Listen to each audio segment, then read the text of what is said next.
Happy anniversary! Happy anniversary! That was horrific of us. I really was, but appropriate. But it's about right for us anyway. Yeah.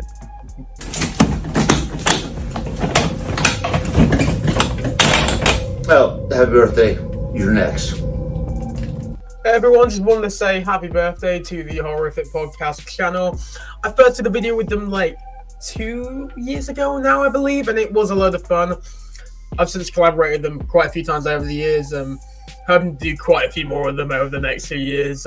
They're also really close to 1K, so go sub to them, of course. But yeah, happy birthday to your guys' channel, and yeah, it's just been dope, like making videos for you guys over the years. So yeah, looking forward to more.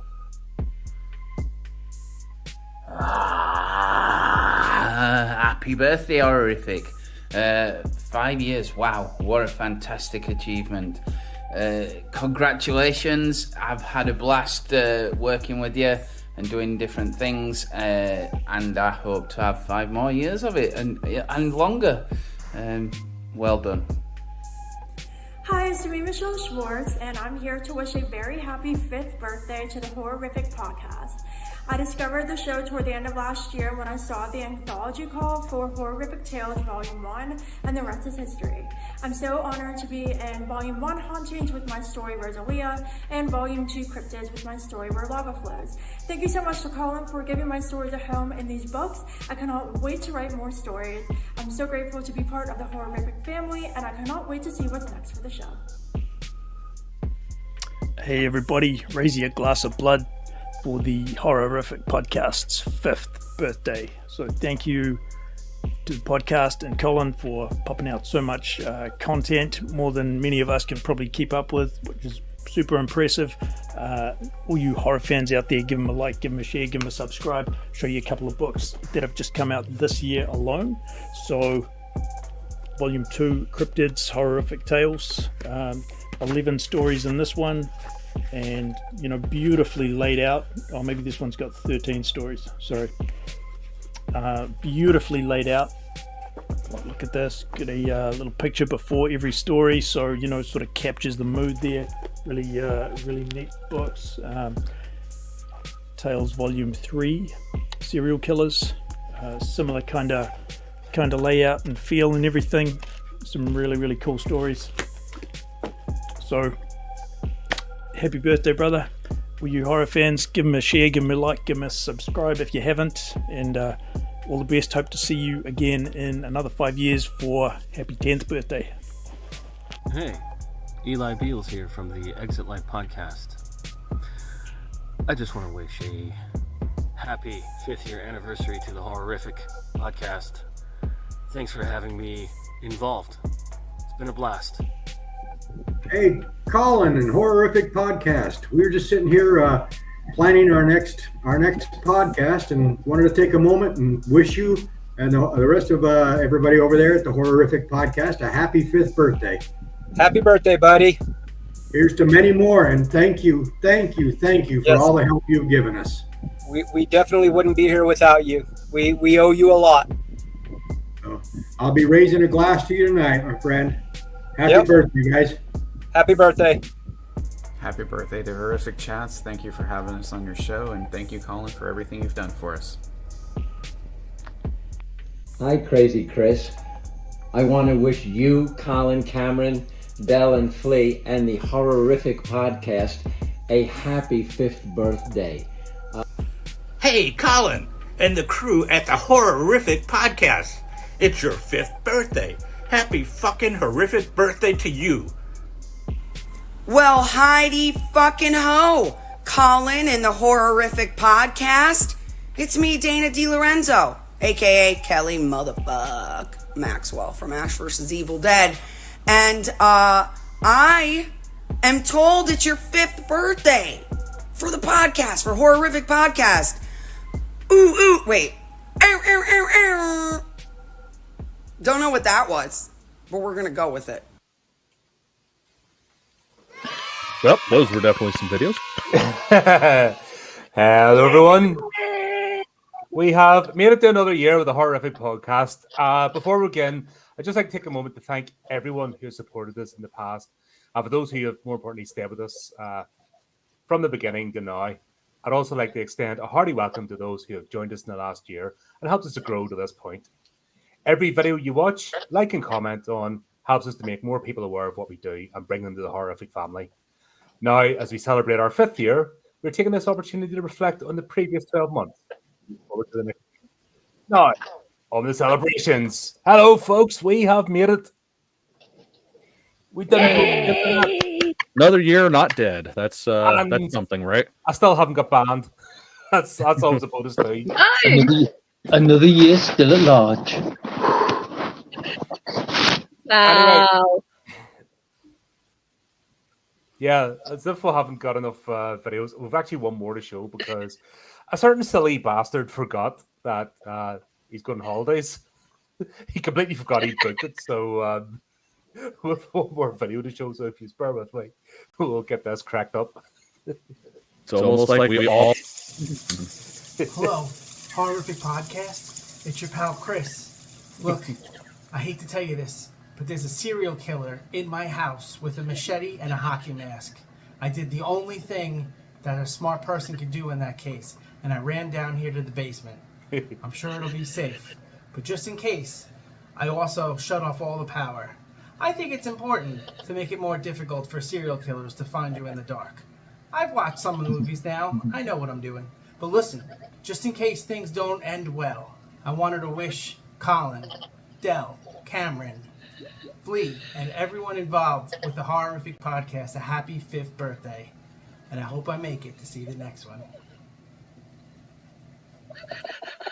I can't believe I forgot. You know, I mean, that's just par for the course with him. Like, if he ever shows up on one, I will be surprised. It was cute. You've got some crazy friends. He's a good sport. No, but Yes. that's the thing. Obviously, I know what I get from this. It's just start off, Cameron and I, just crazy idea. Just let's do this thing round about lockdown time stuff and get off with something much more complicated and drama centric. And we just thought, nah, this is simpler and no real expectations. Really, it was just okay. Let's crack on and see what happens. Yeah. And fucking hell, 5 years later, like I didn't think I'd be here 5 years later. I thought I'd have lost the rag at some point, or right. Especially Completely that first different year. beast, too. Fucking hell, that first year was ridiculous. It was fucking rough. Wow. Just technology. Technology and the lunatics as well, because it was the narrated section. We narrated fiction segment. God, I can nearly speak. This is going to be good. We started off with, and I mean the lunatics that attracted, like getting crazy people in their DMs and stuff. And, what are you doing? How dare you? How dare you start something new? Fucking blah. And you're like, You the fuck? misogynist. You're a misogynist. Oh, that came later. I remember that one. Oh yeah, that was great. That. Yeah.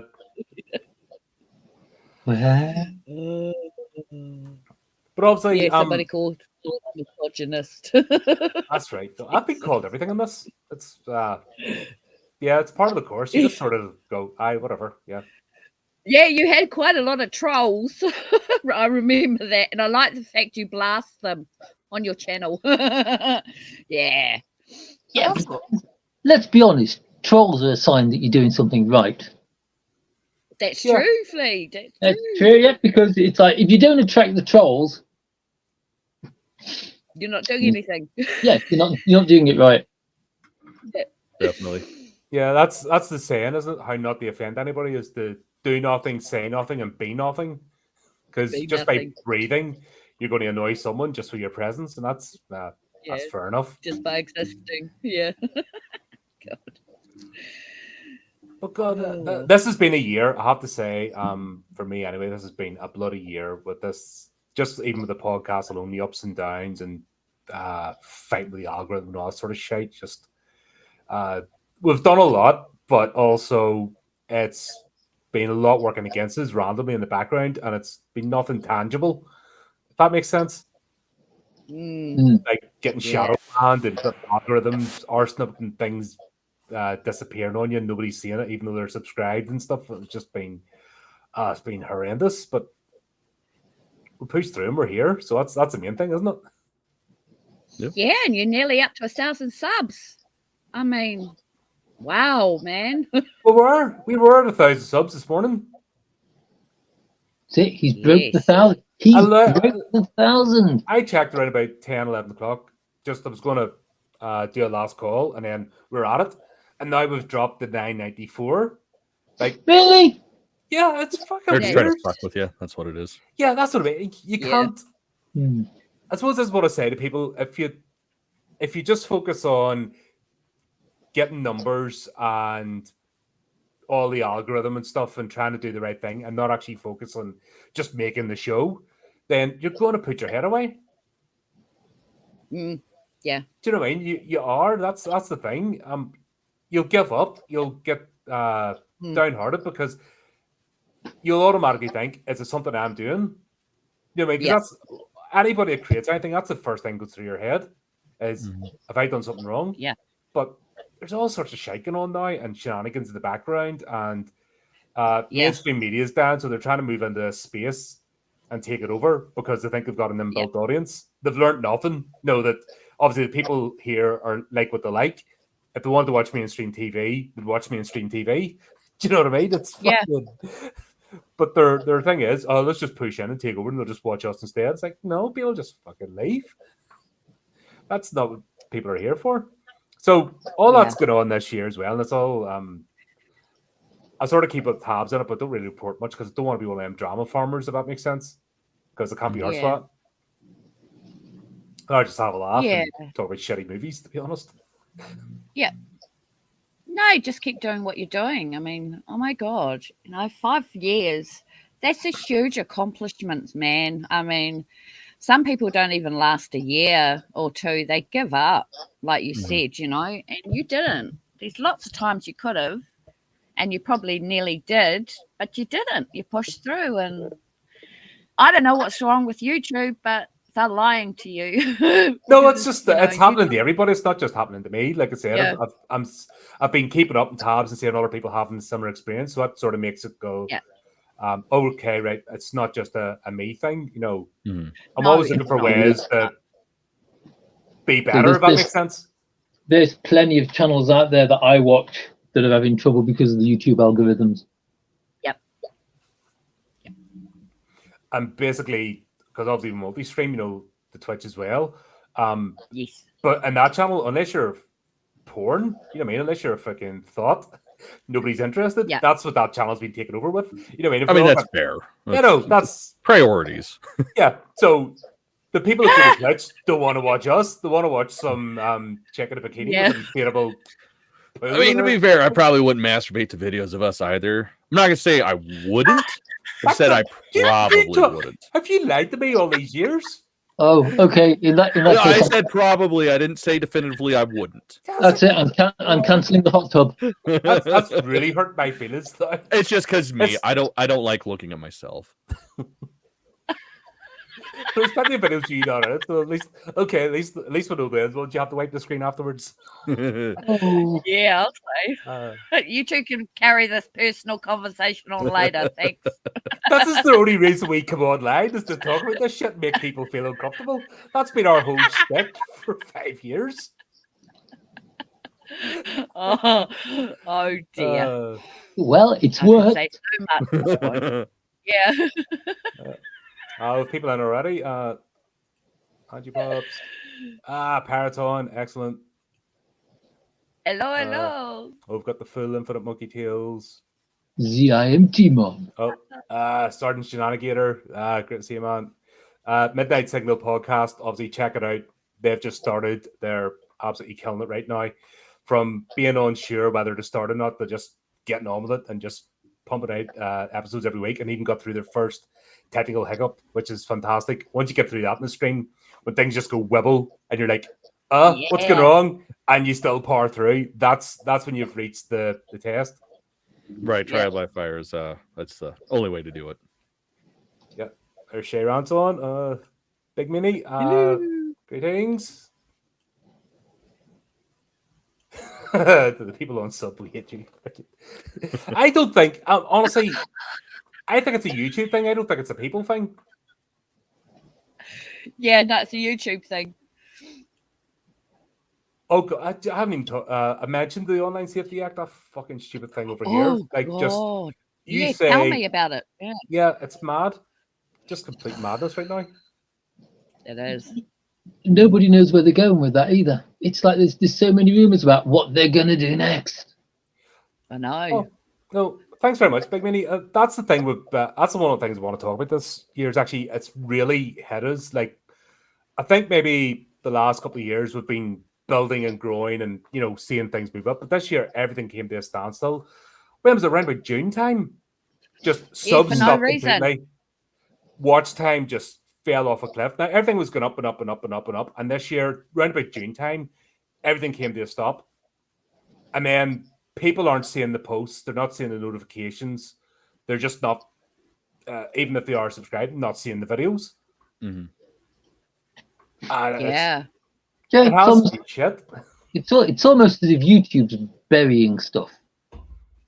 So They are. They're this is either too topical or like people are going to ask questions about this.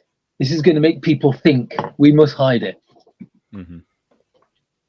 Yeah, and then they're doing that other thing where if you mention a certain person or if you mention something in their live stream or whatever, it'll come up on the video with, that you mentioned Ben Affleck or, I don't know, something, and it'll pop up now in your feed, in your video at the bottom. It's like, wow, that's really bizarre,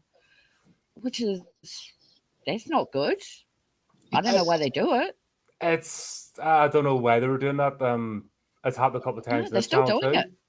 Like, honestly, Yes, I've seen it. half the videos this year should be Ridley Scott appearing every other fucking video as me. Yes. But maybe it's I know. because I immediately call him a cunt afterwards. That's why. That might have something to do with it. There's an entire new persona called Ridley Scott, cunt. It's not like he doesn't. It's not like he doesn't deserve the name. I mean, some of the things he's decided to do. Yeah, exactly. Don't worry, he's still here. I know I've changed things around. Uncle Ridley's still watching us. Voodoo doll. I completely forgot about that. I know I've rejigged and I've got a big huge desk now and I still feel like I don't have space. It's weird. I've got space for a teapot now. I don't know if that's a good or a bad thing because I've actually got space for a full teapot. And then vlogger streams are becoming more uncomfortable. As I guzzle through it. I don't know if I'm doing myself a favor. That's funny. But yeah, very dangerous having too much tea while you're streaming. Yeah. I've discovered that a couple of times now. It's like better calm down. But yeah, I thought I would just do like a round robin. Whoever wants to start first, just basically tell everybody, because obviously with new people as well as our regulars and people that've been with us, there's people who've come into this now at all different stages. It's hard to keep track because people come on board for different things, and either they'll go off and do their own thing or they'll come on. So maybe for people who come on and don't know who you all are, do you want to start with you, Dale, and then we'll do that go anti-clockwise. It's basically when did you come on board the channel, and more importantly, what's this year been like for you in terms of being part of the podcast and projects, etc.? Yeah, so I think I look back in the history, and I think it was 2021 where you narrated a couple of my stories. Yeah, so that was really cool. That was my first introduction to the HORRORific podcast. And then basically from there, you convinced me to start doing reviews with you on your channel of, mainstream movies and stuff like that. And I think we started with the Sir Peter Jackson cinema franchise or whatever, his film work, which is really cool. And then from then on, we've just been doing co-hosting together, just horror films, series, all that sort of stuff, which has been really interesting. I've loved it. It's helped me with my YouTube channel as well, as in learning how to, be live in a podcast and stuff like that. Yeah, and then this year, when you started with your anthologies, yeah, that's fantastic. I'm so happy for you that you've got Horrorific publishing. I'm so proud of you for that. What you've done up to now. You've done three anthologies, Chris's Crazy Theories, my debut book. It's probably backwards with you guys, but this came out as well. Colin published this. And it's a fantastic, you just, the cover and everything, the spine, the way it's laid out, it's just brilliant. So really, really thank you for that. And for being part of your anthologies and for your reviews as well. I love doing reviews with you. They're so much fun. I think Killer Sofa was one of the most hilarious ones you and I have done together. I just can't. I think that was the first one after I interviewed you. I think yeah. I just happened to come up now. These are Kiwis. We should talk about this. Yeah, and that started the whole thing. Yes. Yeah, that's right. And then and now we're doing the Australasian horror, which is really good. I love watching New Zealand and Australian movie horrors, and some Asian ones as well, which we haven't done. But so we've got a biography coming up at the beginning of next year, probably, or the end of this year.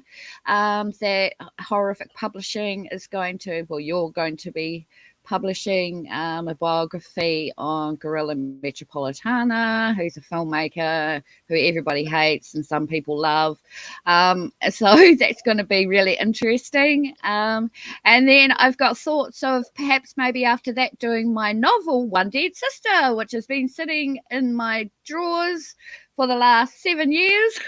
And that was actually the reason why I got into writing in the first place, was to get that story published. I've done all this other stuff in between. So that's you really, what happens. Just takes over. Yeah, but you talked me into coming on and having an interview with you, and I think it took about freaking 6 months for me to agree, because I was so nervous, And now, I just don't. I don't know, because of the stuff we do. I've learned a lot, and I really, really thank you for that. And you're always there. If I've got a technical problem or there's something I need to sort out, you're there. And that's why you've kept all these people with you for so long, because, and I've been with you since 2021. So, we keep going. Yeah. No, I really appreciate that, honestly. But you've been a great friend too. You've helped me out with stuff in the background, especially when I was starting this, looking at agreements and stuff, and just making sure things look, simple things that got in the background, which obviously ball breakers, but you got to get it right before you even begin. Your YouTube channel is amazing. You've got your own niche. You've built your own niche to be in the film sphere. That's 100% you building that up, and then you ended up. I just thought it was hilarious when you went on the radio, the radio station, and it was like going in easy mode, because it was 3.5 hours of nothing. Maybe the radio DJ just sort of talking the same thing over and over, and you're just sort of sitting there going, "Is this it?" Yeah. Done longer podcasts talking on the various subjects, and it's just that's a perfect example, I think, of the legacy media and this media sort of not being the same, and that really being old hat. No offense to she does what she does, fair play there, but it's just not what we do over here.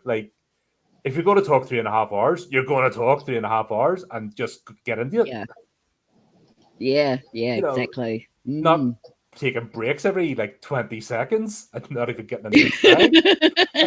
Nobody wants that anymore. Nobody watches that or listens to it. You know, it's just that's not what people. They might go back to it sometime. It's old school.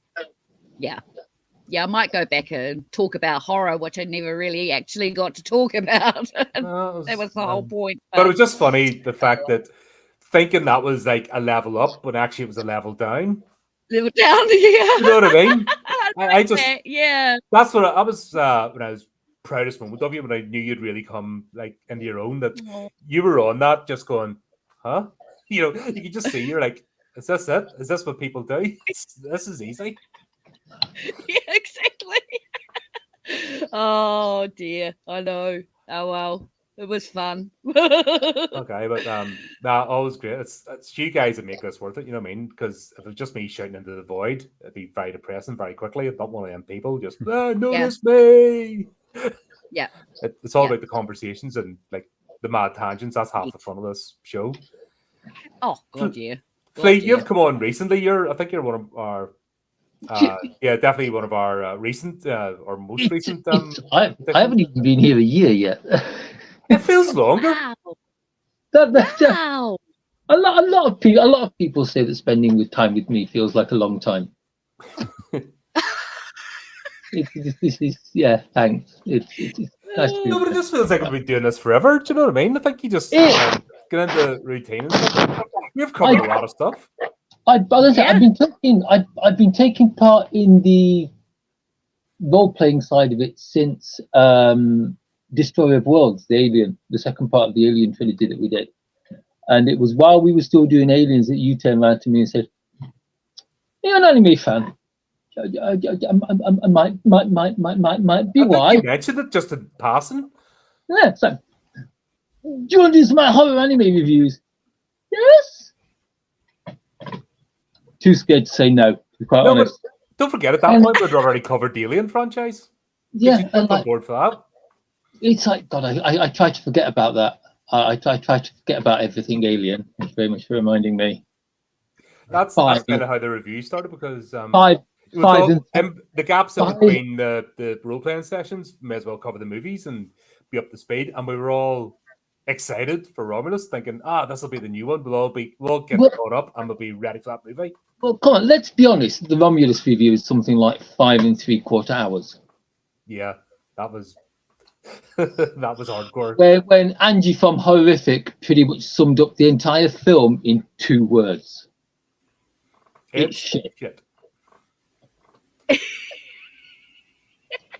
It's a quick review. Yeah, she could have saved us all that time. We should have just put her online.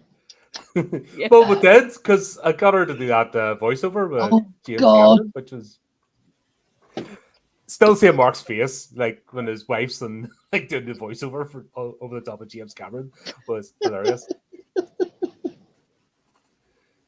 It's probably the most quoted James Cameron clip ever. Say so. God. But yeah, horror anime. We've been. How long have we been doing that for? I just feel like I've been doing it all the time. It's. I think it's because it's every fortnight. They've really stacked up, hasn't it? Mm-hmm. We've had some good ones. We've had some bad ones. We've had some really bad ones. But we've definitely managed to smash through a lot of shows and a lot of movies. Yeah, but it's when you look how many are still on the spinner that the problem starts. Yeah, but that's never going to be empty. Let's be honest. Well, no, I've got about a dozen more I could add to it. If I get the hell, like I said, the rule is once I get the Hell Girl 2 mirrors, because I want that to appear in the spinner. Once I get that covered, then we'll add more. Yeah, but it's going to be that the old adage, isn't it? It's like, because we want something to turn up, it's never going to come. It's never going to arrive. Yeah, we could always do a watch party again. That was actually fun. I think that was a popular episode. Us doing Legend of the Overfiend watch party. But just as long as we don't have to do part 2. Say you keep saying things like that, it's going to happen, I reckon. Can't we do like a watch party of something more tasteful, like Wicked City, for example? Far more tasteful. Last Vampire. That's a good one. Ooh. Christopher Pike. So I can come out. That's all anime. It's all I'm good for. It's No, but that's the whole point. This is not just to do the same thing, and go over the trend chasing. If that makes sense, it's trying to cover all aspects of horror. And that's what I mean. Every time I come on, like with you guys, it's always something different. So it refreshes me and gives me something new to look at that I may not have normally done because it's easy to go into habits and patterns. You have to search through all of the different media that horror appears in, not just the genre, the media. Because it's like there's the written word, there's the spoken word, there's live actions, animation, there's series, there's movies. It's like you can't just cover one, and you can't really leave any out to get like the full view. Yep. No, that's it, and it's just about juggling and balancing it and everything else. But yeah, Cam, obviously you've been here from the start. Yeah, I feel like I don't need an introduction or anything because, like, no. How the fuck do you not know who I am? We started this shit. Exactly. So, in case you guys don't know who I am, I'm the one that reviews the shittiest movies ever made. Every now and then we find a diamond in the turds, but yeah, I think probably my favorite from this last year has been Popeye the Slayer Man. That was. I still haven't watched that. It is one of the most surprising fucking. Oh my god! I just had a total fucking blank. What the hell? Basically, the cop rate disappears, and then people are like, "Hey, I'm gonna fucking do this because I don't have to pay anybody for it." That's probably been my favorite out of all of those, like including the Winnie the Pooh, Blood and Honey movies and shit. So yeah, if you haven't seen it, definitely see it or watch the review and then watch it. Yeah, I was really surprised by it. I didn't know what to expect, and yeah, I was blown away. Yeah, it was exactly what I thought it was going to be, but in a good way. Yes. So it was quite surprising. Yeah. Yeah, that one's a good one. Ooh, that even got me.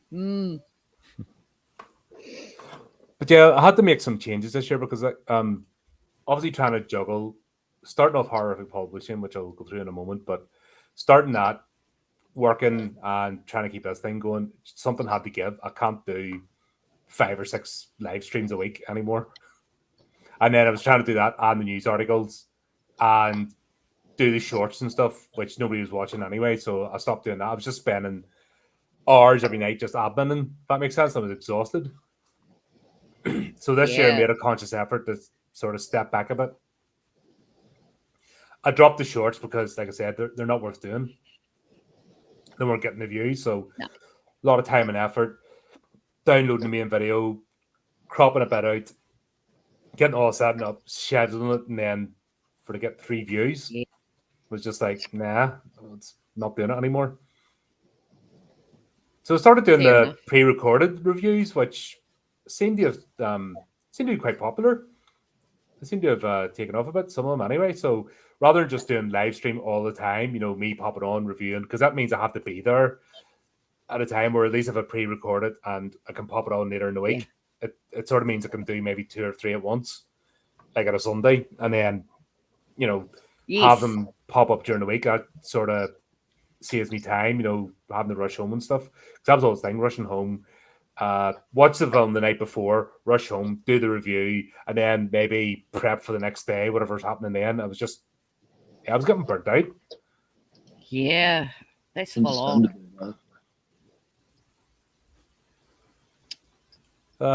Give up. Yeah, I would, honestly, but I need the money stuff. If I could. Right, it's the downside. You kind of have to be able to pay your bills.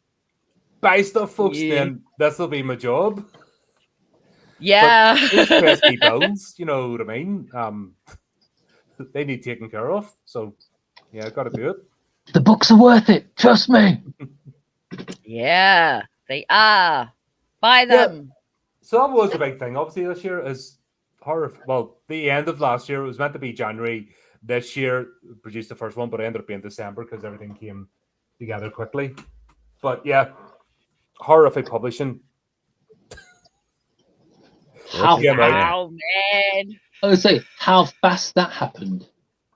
Honestly, when you see it all together, no one something goes from a concept, and you're like, "Is this going to happen?" And then, yeah, actually getting to this point, and we're not finished yet. There's still 2 more to do for the end of this year. Yes. Crazy. Yeah. Wow, man. It's only scenes the You're other day. pumping them out.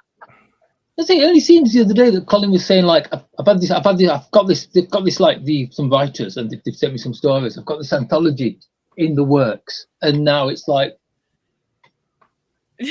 Yeah. Now going look. through 2 more books.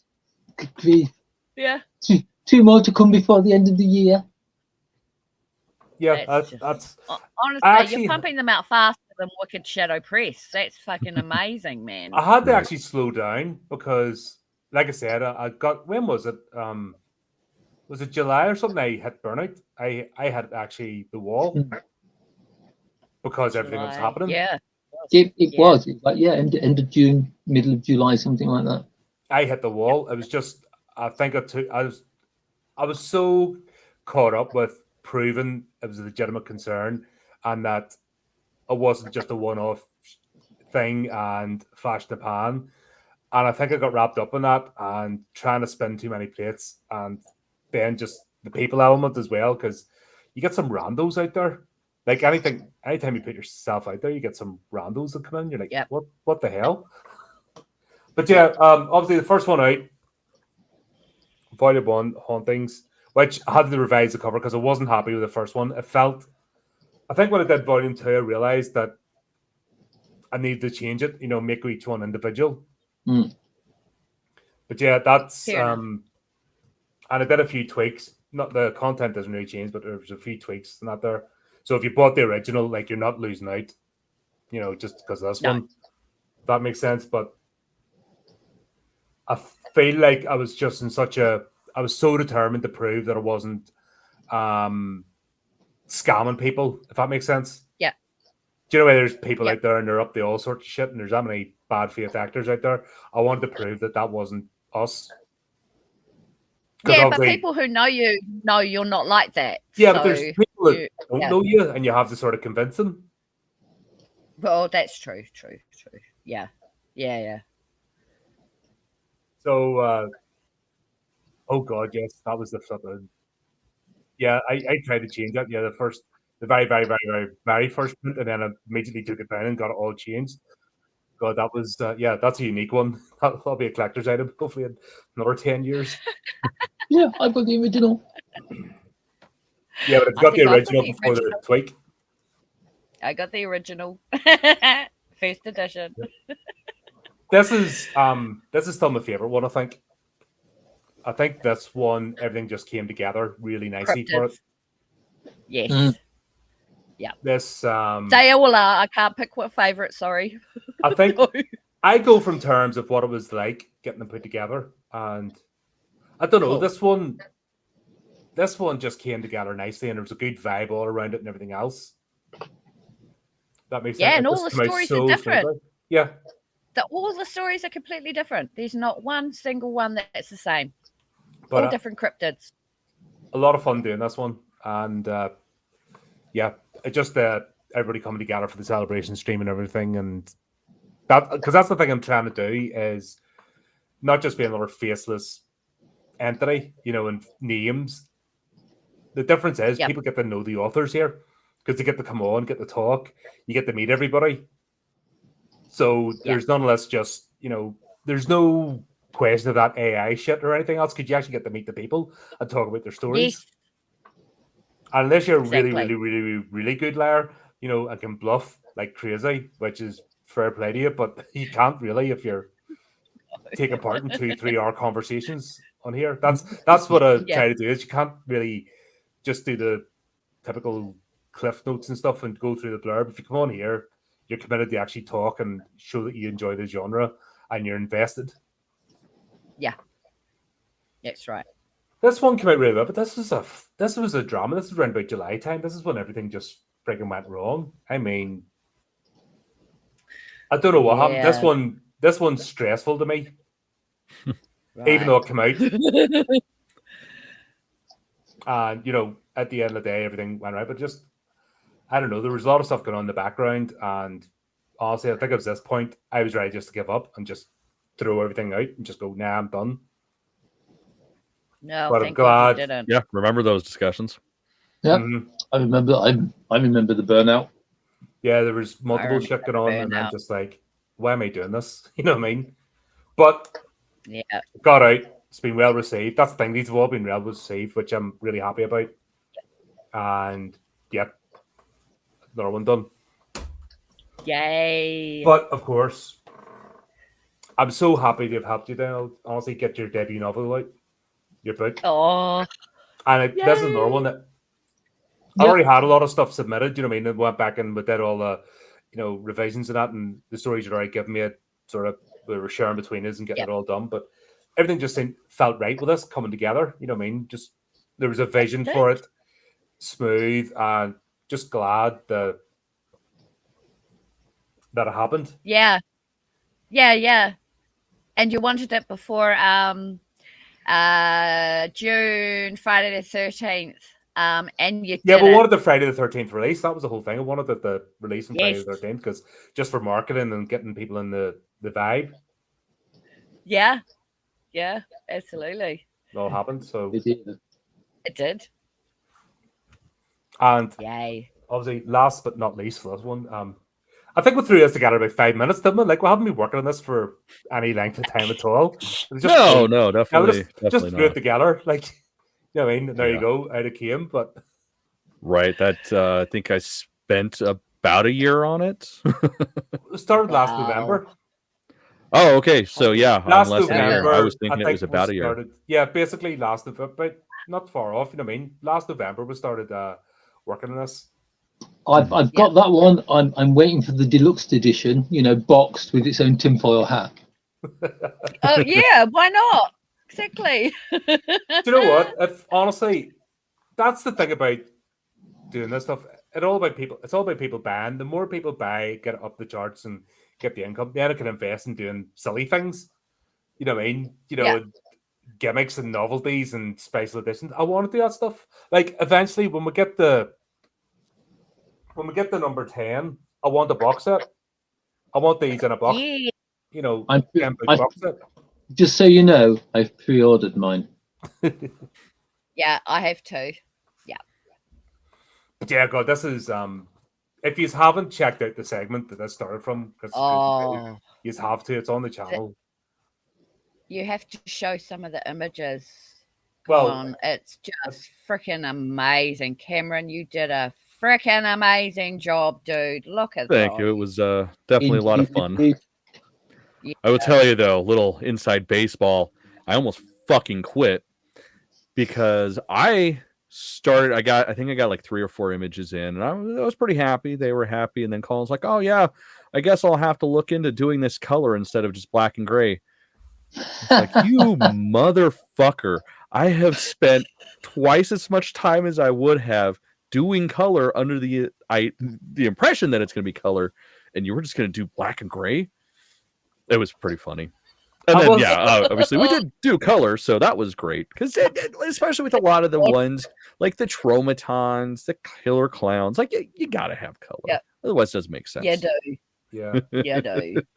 Obviously, I don't want to spoil it, but, No, I mean, fuck. Even just seeing it like that, it doesn't give the full impression. You got to get the book. Yeah. Plus, then you got the QR codes, so you can actually watch it as soon as you finish it. That's true. Yes. And there's also some in here that aren't on the channel.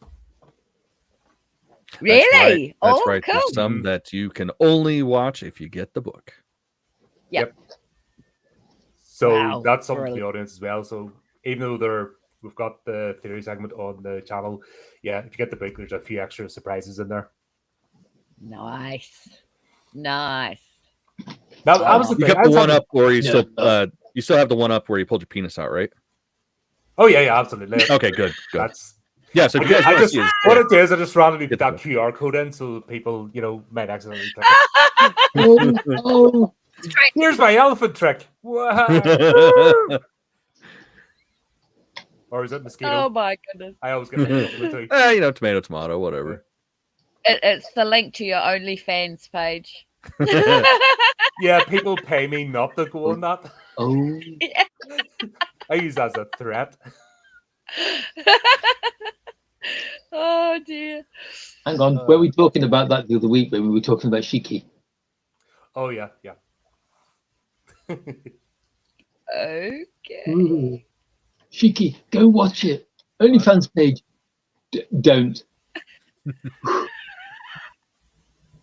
Don't do it. Don't do it. Don't. I would happily subscribe to Ritsu's OnlyFans. Just she's a well-drawn lady. Did you have you found that miniature yet? No, likes the character so much, wants to buy a miniature of her. Oh. Yeah, but nothing's going to be Do you know miniature. there are people that marry anime characters? Oh my god. That's Well, the thing. we had a guy in this country once married a lettuce because it was a reincarnation of Marilyn Monroe. I married a lettuce once. No. Ooh, I feel like lettuce has more to offer to the world. Yeah.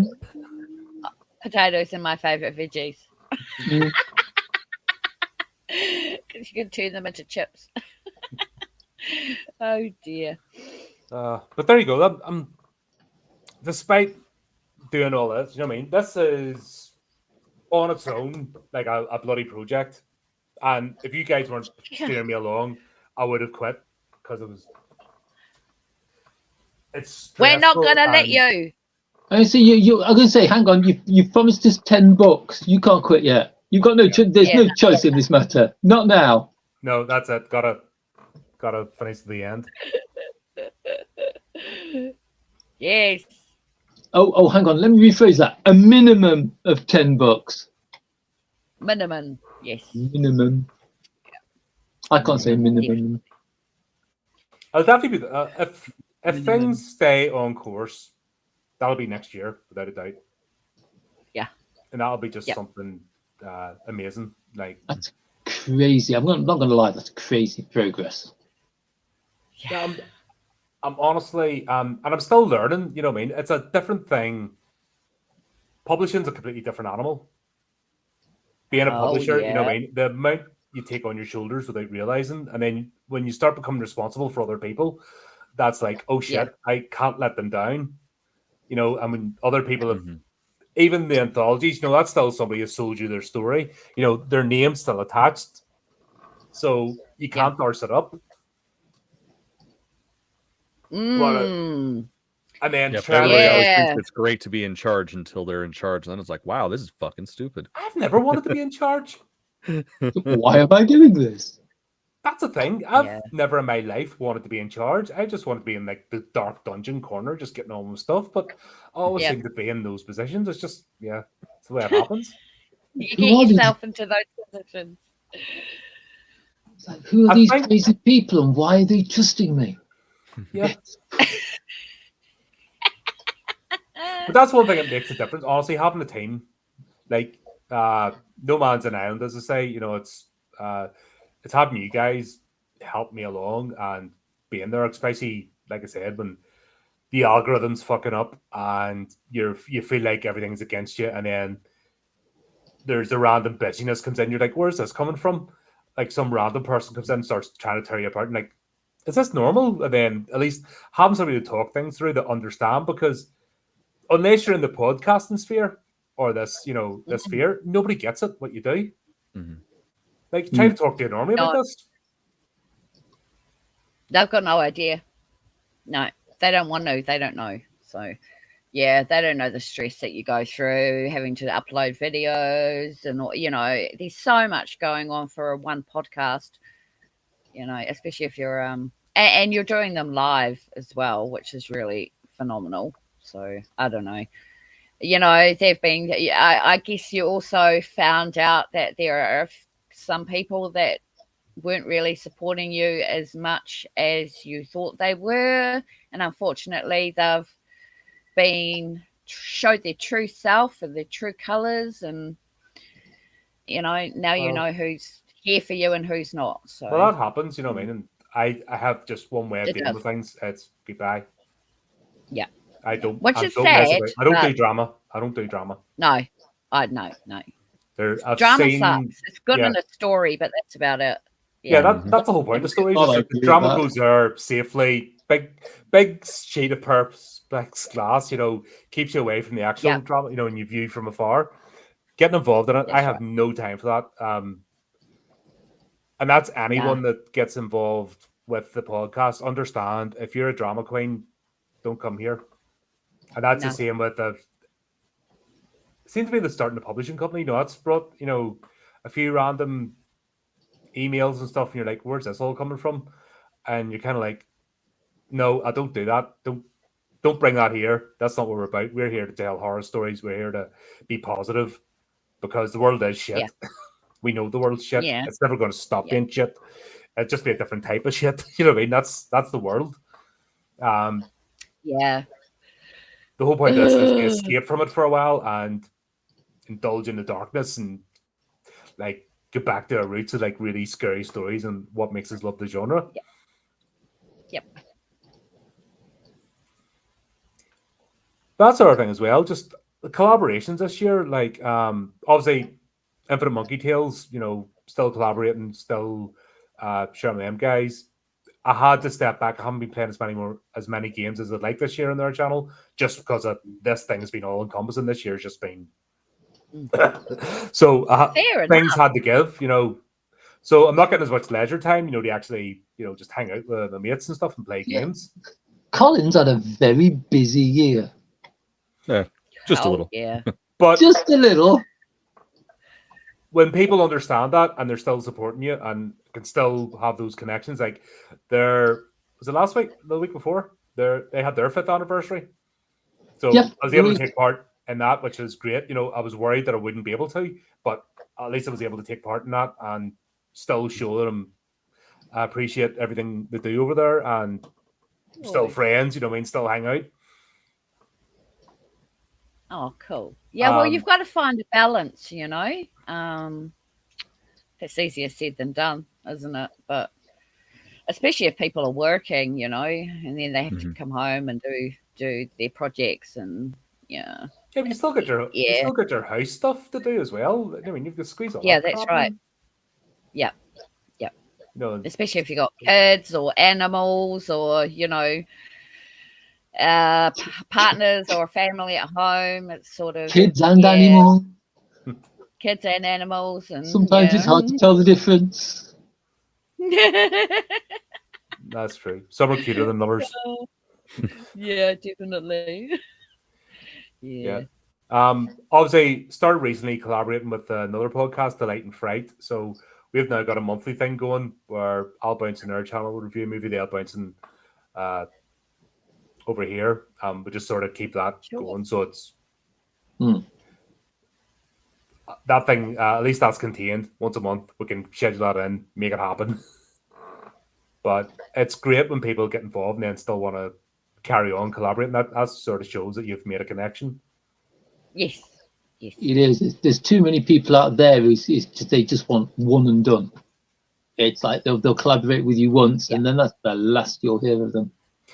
And that has happened. You know what I mean? There's people who come on here, and that's it. One time, and that's fair enough. That's the nature of the beast.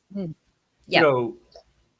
But more often than not, people who get involved here tend to stay and tend to come back, which is fantastic. Like when we have the celebration streams, when we have the panels. I need to do another one again. I haven't done a panel in a while, in the horror-related discussion. Yes. I think because the last one put me off so much with the highly sensitive people, that really turned me.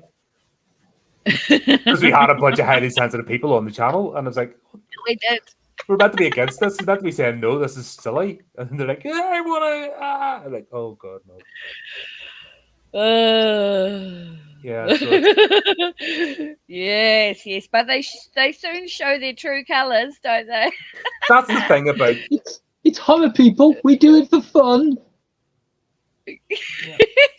It's my safe place.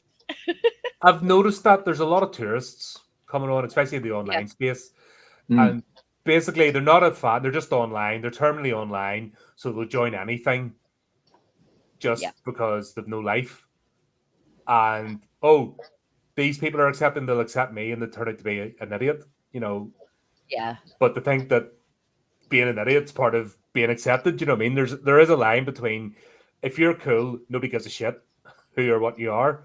But if you're a dickhead, then sorry. Go in. There's a lot of that happening. I try to bat as much off as possible because I don't want that shit here. Yeah, but you don't really get that, do you? No, I I think people very quickly twig on. Yeah, Yes. That's not what we're about here. Yeah. Yeah, that's right. That's why I like long form conversations as well. I don't like just doing the 10-minute soundbite thing, like late night TV. I'll never do that format. What's the point? When you talk to somebody for an hour or 2 hours, that's when you really get to know them. Yeah, that's right. If the conversation's free flowing and it's not just stuck rigidly to, you know, I mean, you have a structure, of course, because you need something to work off, but you got to let the conversation go where it goes, and you very quickly find out, you know, people's passions and that. And that's why I love talking to creators, and you find out that they love this movie or they've read this book and this is their inspiration. And that's where it all comes from, and it's this trope they like to throw in and stuff. You know, you just get all this random stuff, and you appreciate them more as a creator. Then when you watch or read their stuff, you sort of get where they're coming from, and you only get that by having like a proper conversation and a chat. Yeah. Yep, that's right. It's one of the reasons I love tangents so much. You learn if the conversation goes off on a tangent, you can learn so much about the people you're talking to.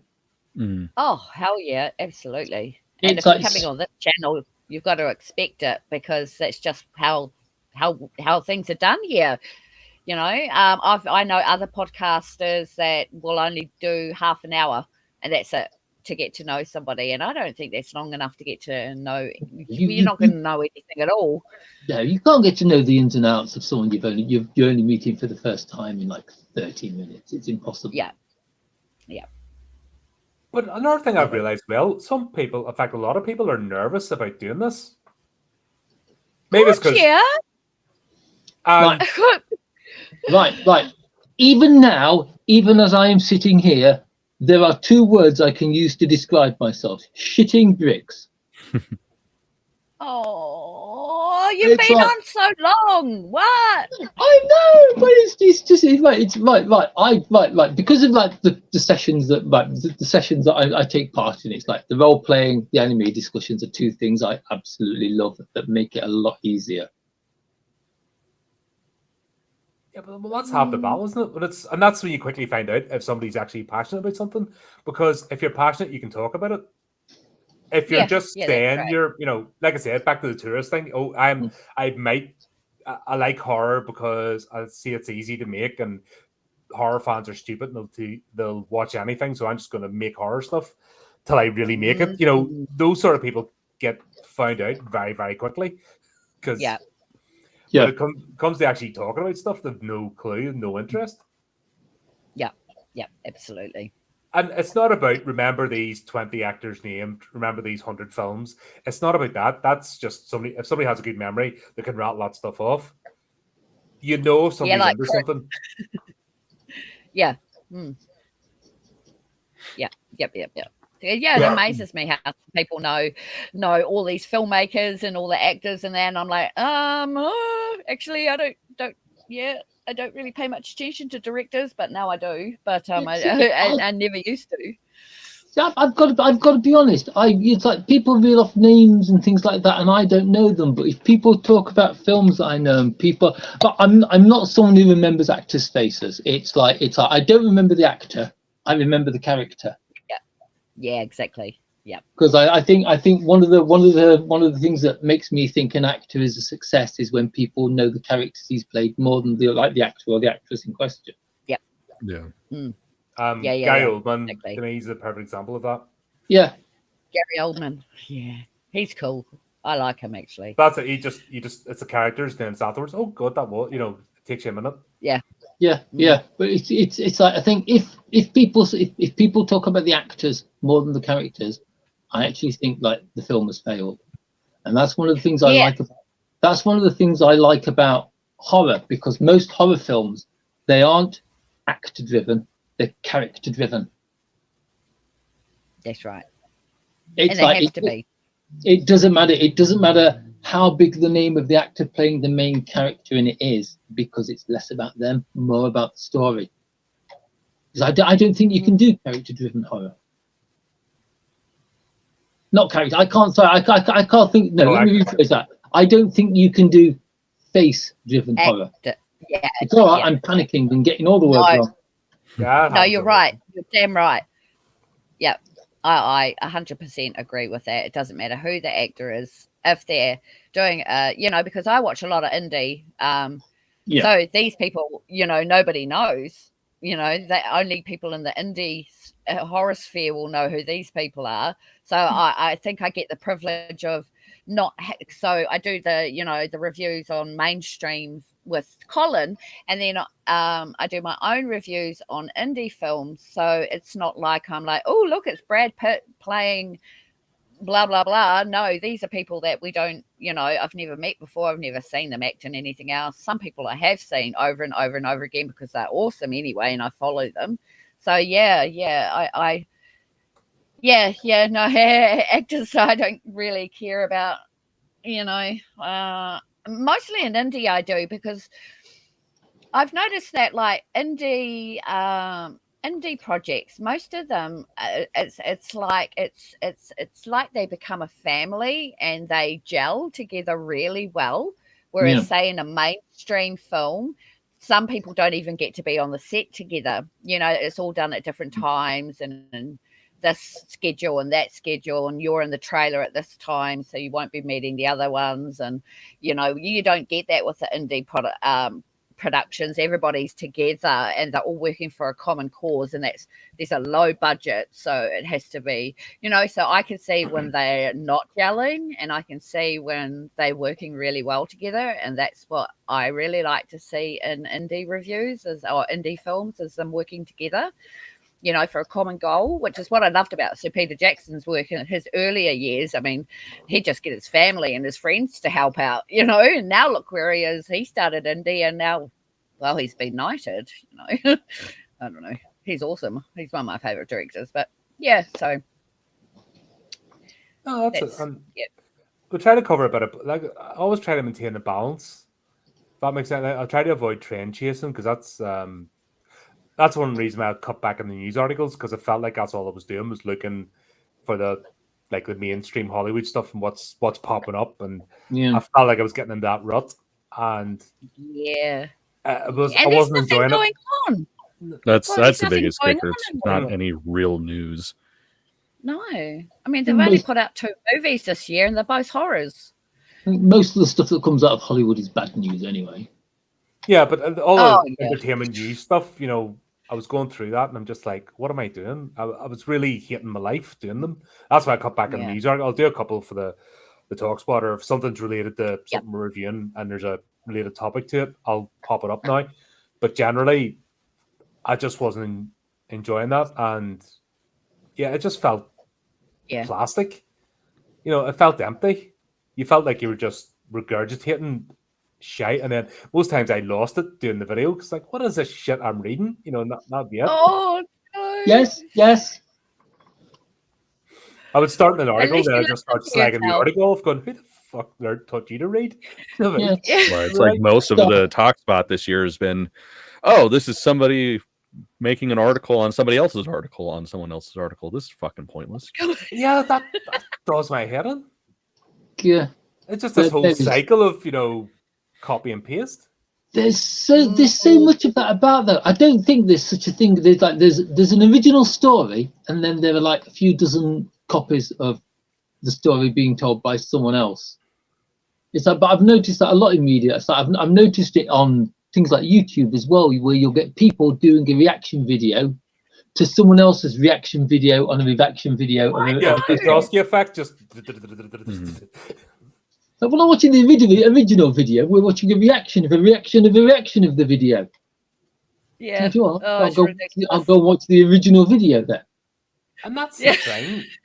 I don't want to do that shit. You know what I mean? I know that would get more views. I know it would, probably monetize and be right. But what's the point? If you're not happy doing it, no, there's no point. People do it because it's easy. Why create content when you can just ride on the back of someone else's? The crowd cheap. chasing, I Yeah, don't do that either.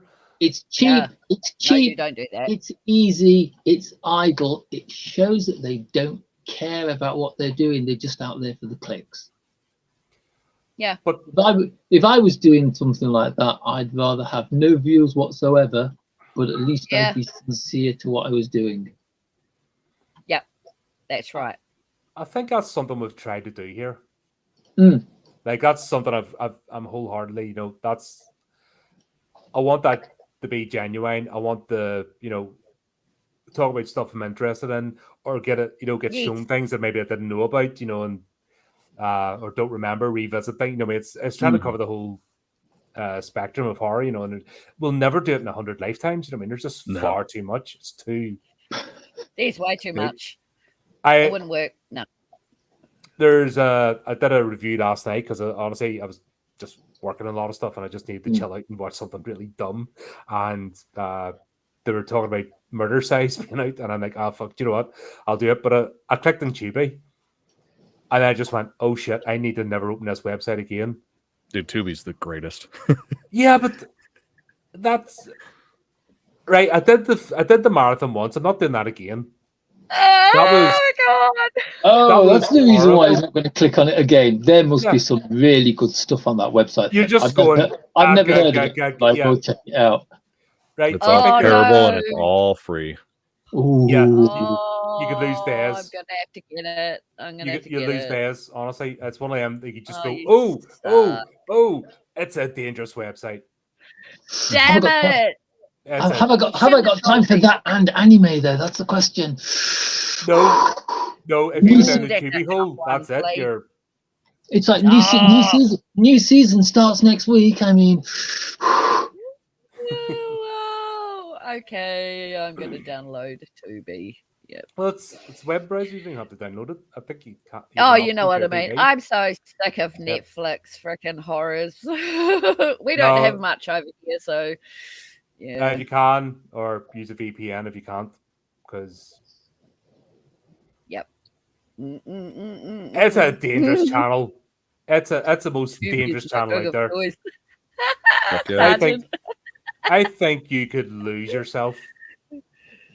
Shit, that's pretty much my go-to at this point when I'm need something for background noise when I'm working.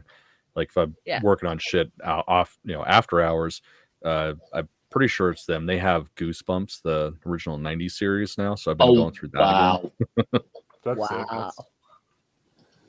Wow. I've still got those books on my shelf. The original ones too. They might be worth something. Maybe I can sell them. No, they're not worth shit.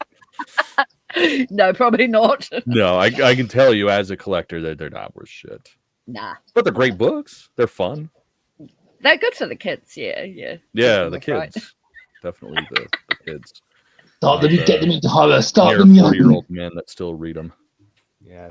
There's well. Right, hang on. There's nothing wrong with that. I'm a 54-year-old bloke who still watches cartoons. Right? So there's nothing wrong with reading Goosebumps. No, not at all. No, Flea, my children love horror. It runs in the blood. That's a good. See, being a horror fan at a young age is a good start in life because it will prepare you for so much that's to come. Yep. But that's the whole point of the genre, is to take away the fluffy coating that hides you from life and show you the bad shit. That's the whole point of it. Yeah. Yep. And we've had this conversation. I mean, we have. If you don't want to watch it, don't watch it. It says it's horror. It's horror. Fuck off.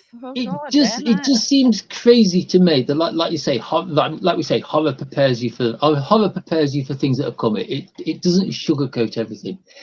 It's crazy that out of all the genres that are out there, horror is probably the most realistic. It is. Because like you say, it's the one that, like, it tries not to sugarcoat things. It takes the fluff away from things. It shows you things as they are. the reality of it. Really, yeah. I mean, it teaches you. I mean, if I watch a horror and it has hack and slash and all that gore and all that stuff, that's brilliant. But if there's no storyline or no lesson in it, I'm just like, why did I waste 2.5 hours, or why did I just waste an hour and a half on that? That was not going to teach me anything. You know, I guess we get the reality check that we know not to go camping in the bloody woods by yourself, not to go off the path, or you'll end up with the witch or the wolf. You know, Log cabin by a lake, not a chance. That's right. Stay away from Crystal Lake. You know what I mean? And it's just like, what other genre except perhaps thrillers might just make the cut? To me, thrillers are people who are afraid to say they're horror. Mm-hmm. To me, it's the normie, it's the normie cop-out. That's like the whole elevated horror shit. It's like, it's a fucking horror movie. If it's a fucking horror movie, just call it what it is.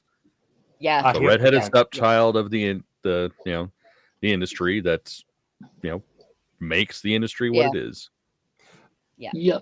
It's been an interesting year, actually, in terms of what's been going on. For example, The Substance, getting what was that? One of the awards. Was it an Oscar?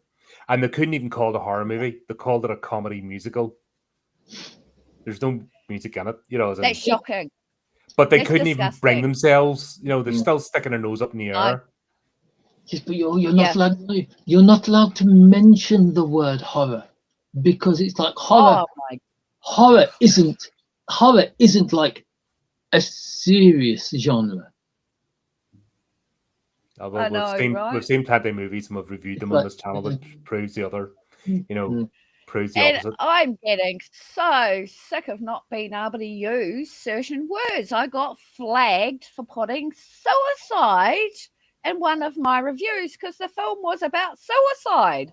So I got flagged yesterday for putting up my review from it was Phil Brocklehurst's film, I think it was, and it was about suicide. And so I obviously I'm writing, this is about suicide, blah, blah, blah, blah, blah.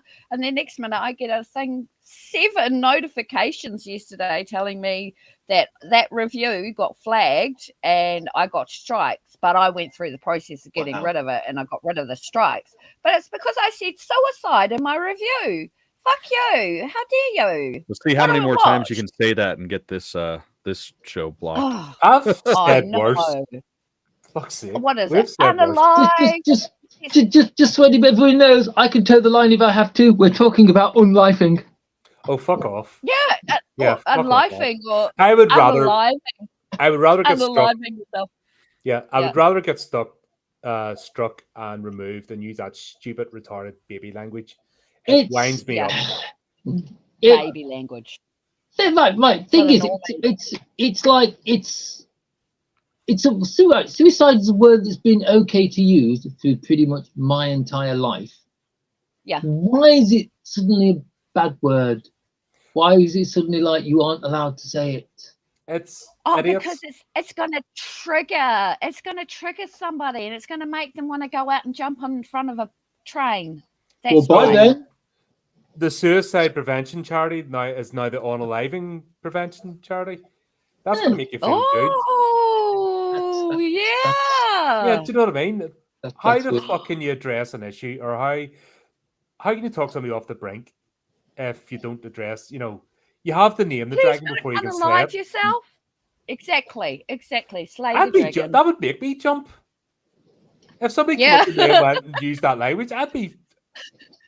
Don't delete yourself, please. Yeah, I'm not going to do it because knowing my luck, I'd bounce. Knowing my luck, there'd probably be like a large open top truck full of empty cardboard boxes going underneath the bridge as I jump. So I'd just be like, thump. Oh dear. And then they'd probably charge me for the boxes. Yeah, that's it. And then you're in a deeper hole than when you started. But even other words, killer, murder. I mean, fuck's sakes. Why? Well, we talked about that when we did the whole censorship and horror stream. Yeah, but it's just... When you even just type in horror... I was going to say, how long is it going to be before they actually censor the word horror? Well, there is Horror. no trigger warnings. You type in horror on Meta, for example, and they bring us, "Are you okay?" Well, yeah, but that's meta. I mean, come on. Oh my god. Oh dear. I know. Remember, were you on that one? I had Damon on from the Slasher app. No. I had a few people on. We were talking about Which censorship. one was that? The censorship and horror. Oh no, I was there. Yeah. Oh, you did too, I think, and I was in one of them. Yeah. Wow. Yeah, there's a whole And the app others for there- horror fans. Slasher, we're on it. I think that's the reason. That's the reason why everyone involved with like Hollywood and awards and things like that tend to turn a blind eye against horror because it uses the word horror. I know it is. And that's probably one of the reasons why it's so. All right, kids, hard. I got to duck out. I got work shit that just popped up. Oh, So right.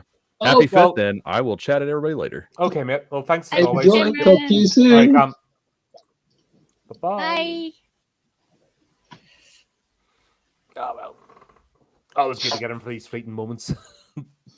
He actually puts his time. No, but Sunday's actually his only day he has off, not going full tilt. And Oh no. that's why we always have, we're very, very strict. This is where we can schedule because Wow. it's just one of them things. That's why he's up at like 8:30 in the morning to do our streams, his time. Wow. Yeah. I was a bit later now, but when the we stream, he's downside like of up. being successful. That's the thing. Yeah, Cam's no. always been there. That's a Yeah. And he's always on the go. Mm. No, but what else happened? Yeah, obviously that thing with the Oscars was just laughable, but the clown thing was the best of last year. That was last year, where the silly Joker 2 tanked to be absolutely smashed by Terrifier 3 in the same week. Oh. That was glorious to watch. That's just horror winning again. Oh god, yeah. Oh yeah. I- Oh, Terrifier. He's my favourite clown now that Captain Spaulding's gone. Yeah. I love him. And the problem with like Joker is it tried to relate to too many people, and in trying to relate to too many people ended up not relating to anyone. Also, Whereas- the director didn't want to make the sequel, and he hated it. Yeah. So he deliberately tanked it Yeah, as well. and then you've got a film like Terrifier, which just appeals to everyone because it's horror, and everybody, no matter who they are, loves horror. Yeah, but also Terrifier 3, it's a specific audience. It knows who its audience is. Yes. It's not a start. If you're new to horror, you don't start with the Terrifier series. It's pure No. slapperpunk. No way. That's not a beginner's. I might check out a horror movie. Oh, come with me. That's not the one you start with. It's kind of like, do you know what? I'm going to watch some of these cartoons. Well, have you ever heard of Legend of the Overfiend? Or Vampire Hunter D? Oh god, that was. I honestly think if you want to start people off on anime horror, show them Shiki Yeah, actually, we're really enjoying that one. That's a. or Perfect Blue, which is still, My I daughter think, watches One Piece. My daughter watches One Piece. That's anime, isn't it? Yeah. It is. not the Straw Hat Pirates. Oh, good grief! I enjoyed the live. I hadn't watched the anime or read the manga, but I actually enjoyed the live action version. Oh, right. I haven't watched or read any of them, to be honest, which is kind of weird being an anime fan. I've never seen One Piece. I've never seen Bleach. Well, it's like me not seeing Dragon Ball Z. I never bothered. Yeah. Just never. JoJo's Bizarre Adventures. What's it? Jujutsu Kaisen. I've never watched any of the really, really popular ones. Oh, okay. All right. Fair enough. Yeah, lots of people do that too. They don't want to watch. Oh, yeah, buddy. Good to see you. Hello. But yeah, I couldn't watch cartoons anymore because they make me cry. Cartoons make me cry. I can't watch them. Yeah, and Yes. why do you think I watch them? Seriously. Yeah. Oh, I couldn't do it. Really? You do? But there's some. Oh, I appreciate oh. different mediums. Like there's some things you can do with animation you'll never do with live action. That's a thing, and that's why it's its own medium. Oh And God, yeah. that's why I'm not a massive fan of adaptations all the time. You know that. Well, basically, it's just the mainstream just trying to mine everything. You know, oh, we have no ideas of our own, so we'll just strip mine everything that Yeah. exists. Yes. And Yep. never the same. Hmm. God, what was Yeah. one? Yeah, Shaky is deceptively cartoonish and then really draws you in, and it's proper dark. You know, it's a dark series, but I don't think you could bring that across in live action. You need the animation to do don't it. think it would work. Yeah. Do you know what I Actually, mean? It's that's the whole point of the medium, and That's the whole point of anime is you can do things that you cannot do in a live action film. You know, it's absolutely not. I mean, I've seen some of the things that my husband's watching on anime, and it's just like, holy shit, rewind. And, you know, because the decapitation scene is like, blah, you know, there's absolutely no way you could do that in real life. But it was just like, whoa, that was a game changer. You know, Oh, and it's yeah. like, no wonder people love this shit. I don't like it, but people do. They love it. And I can see why, because this is actual real horror. You know, it's not that I'm into it, but I know, you know, my family are into it. And they absolutely love it. And I can see why. You know? yeah, that's what I mean. But we're not here just to, you know, we're here for horror fans, and that's what I love about having. I get to explore all the genres, and with each of you guys, just bring something different to the table, and then I get to explore that, and that's what makes us interesting. That we're all just, you know, it's nice when we all come together like this, but also like the fact that we have our own little separate segments that, you know, get to focus on that, and it refreshes for me to come on, you know. Yeah. Makes And it interesting. I actually think you're one of the only like podcast reviews that have a segment, you know, like our segment or you and Flea's segment.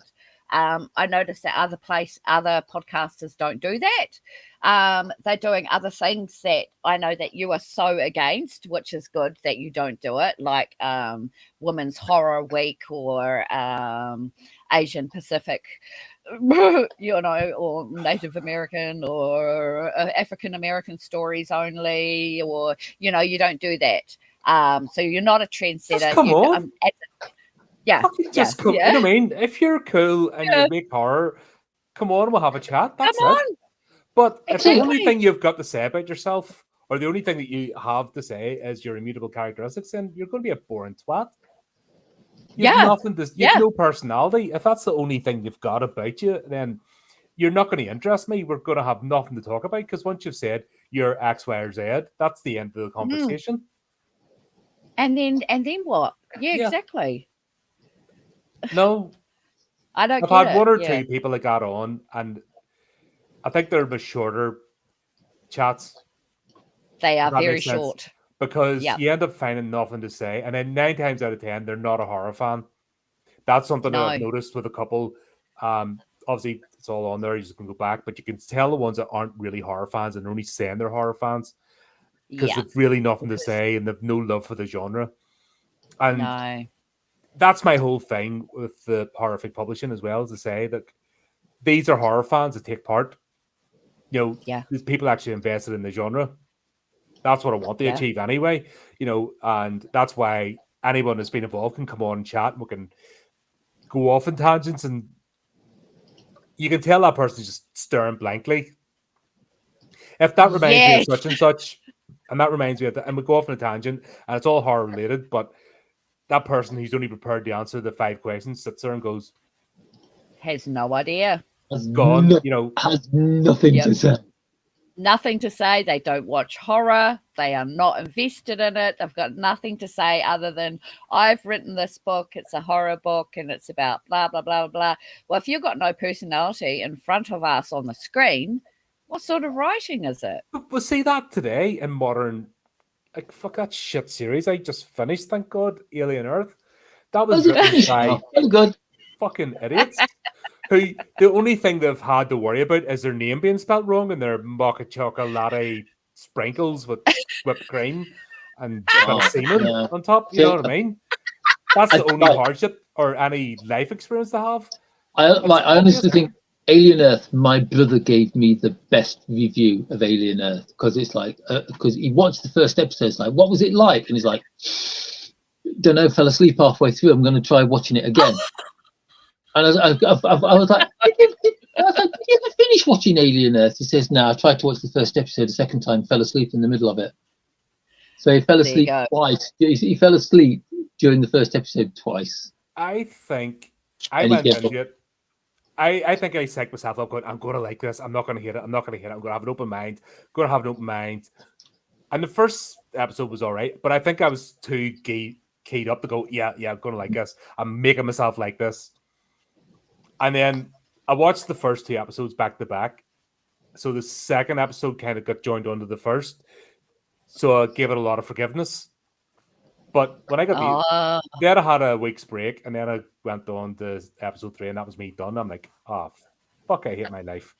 Why am I watching this? Oh, shit, I've committed myself to...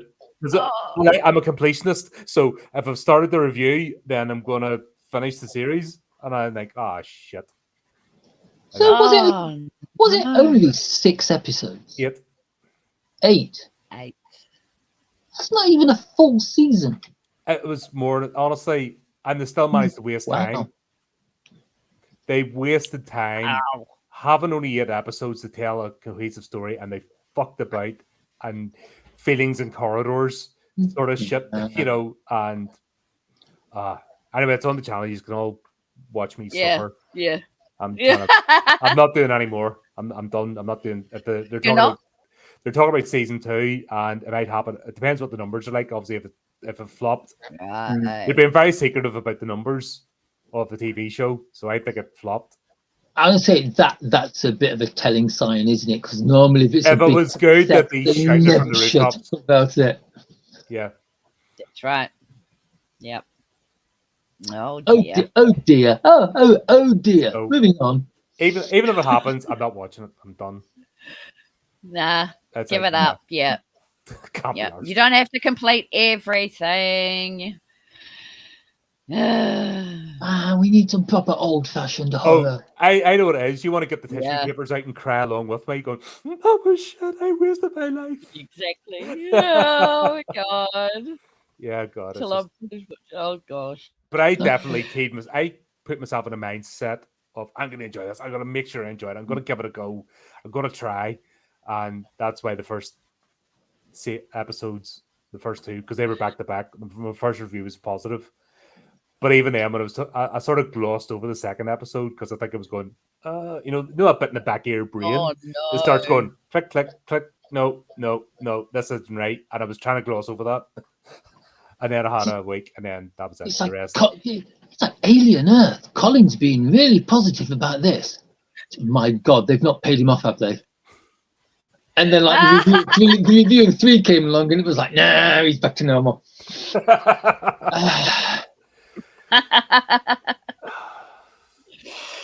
It did. When they first started talking about it, it was like, there's no way this can work. And then it was kind of like, hang on a minute, it might, no. No. Oh well. And then it crashed and it burned. Which my reaction was kind of like, oh well, never mind. I think that's most people's reaction to it. Just like, I hate TV anyway. I do not like TV.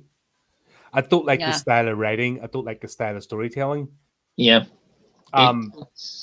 Even if they release an incredible story on television, it's like everything has to be chopped up in short segments so that people don't lose interest in it. Yeah. And it's just like it just kind of like it's right. Sorry, I'm going back to anime, but it's a great example. Colin, how would you feel about watching Shiki 1 episode a week? No, that's it's bad enough watching 6 episodes and then trying not to just complete it.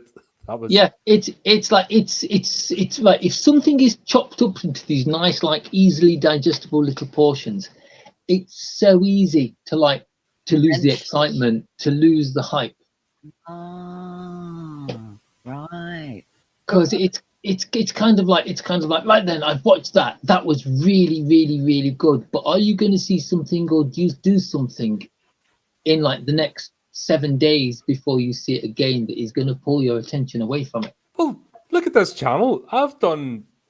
We do that every 2 weeks, a review. In between those 2 weeks, how many movies and stuff have we talked about? Do you know what I mean? Just in the space of the 2 weeks between that on this channel.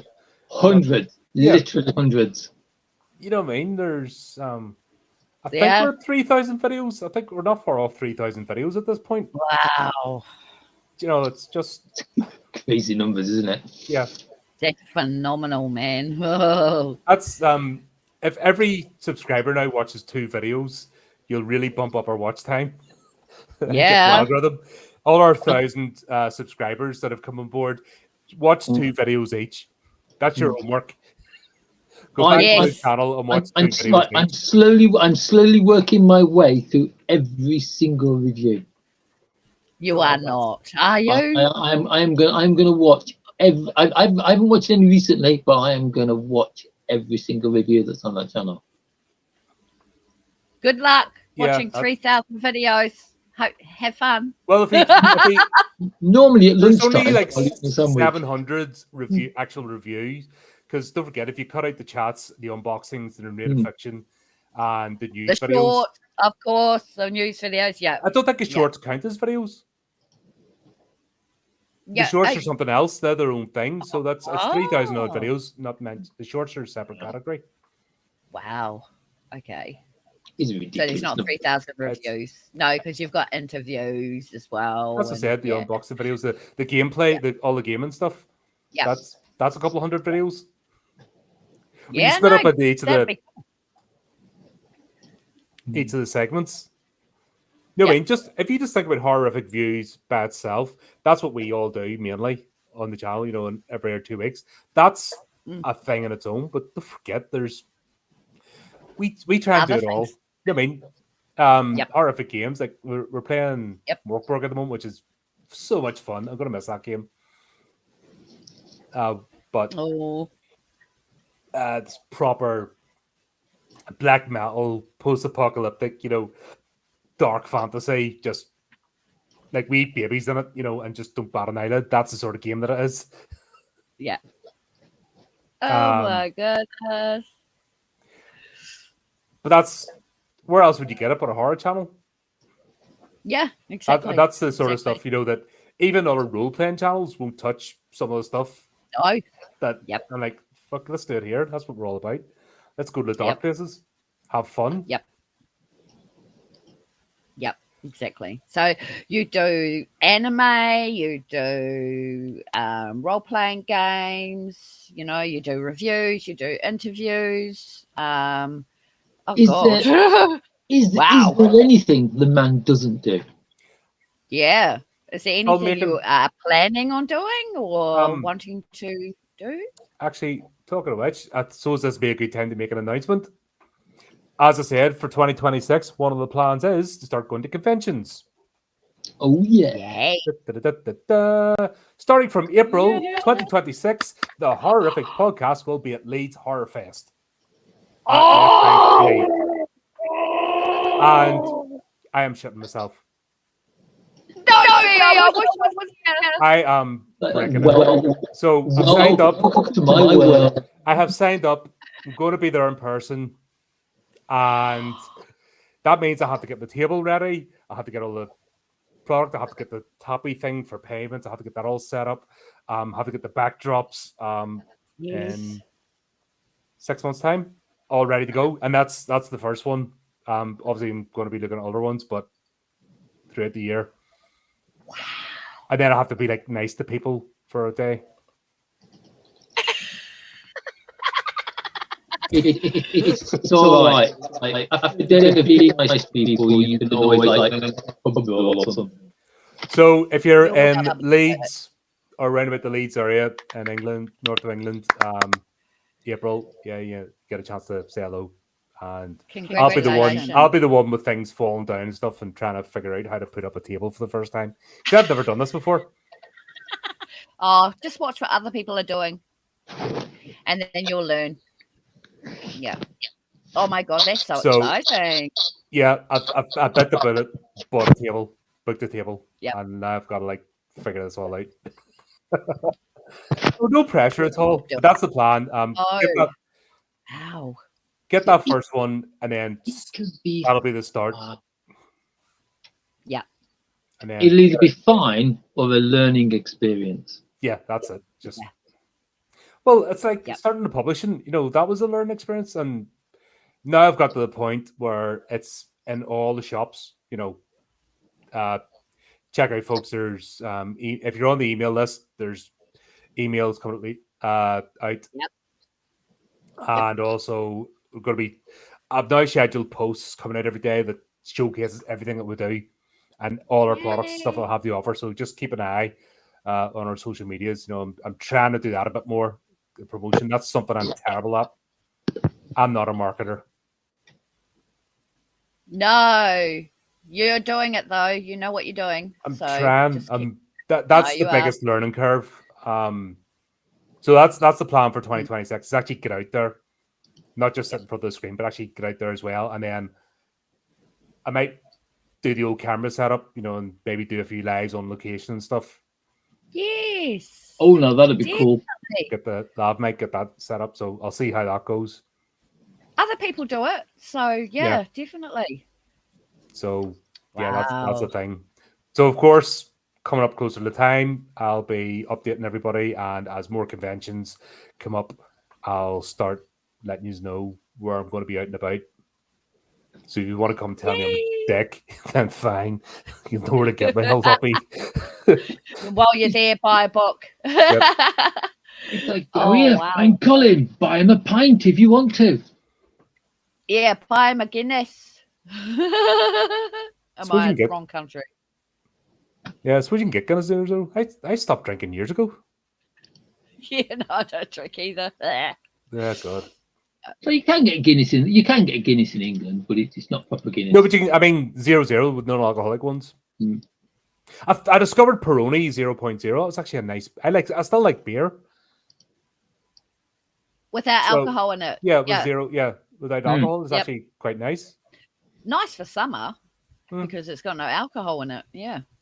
Yeah, it's stuff like that. I'll still have a crack on. I'm not a completely boring bastard. You know what I mean? It's not like I hate people. I hate preachy people. It was just a personal life choice. I hate people who are like, "Oh, I don't do this, so you shouldn't." No. Right. Right. If you didn't do everything that people don't tell you to do, how boring would life be? Oh yeah. Pretty shit. There's some really nice ones. If you try Erdinger as well, that's a Belgian beer. If you can get hold of Erdinger, that's a really nice one. A lot of them, like Beck's Blue and stuff, are just lagers. Are not really much to them, but you get some really like that Peroni one I discovered about a month. It was August time because it was like really hot here and stuff, and it just I discovered them.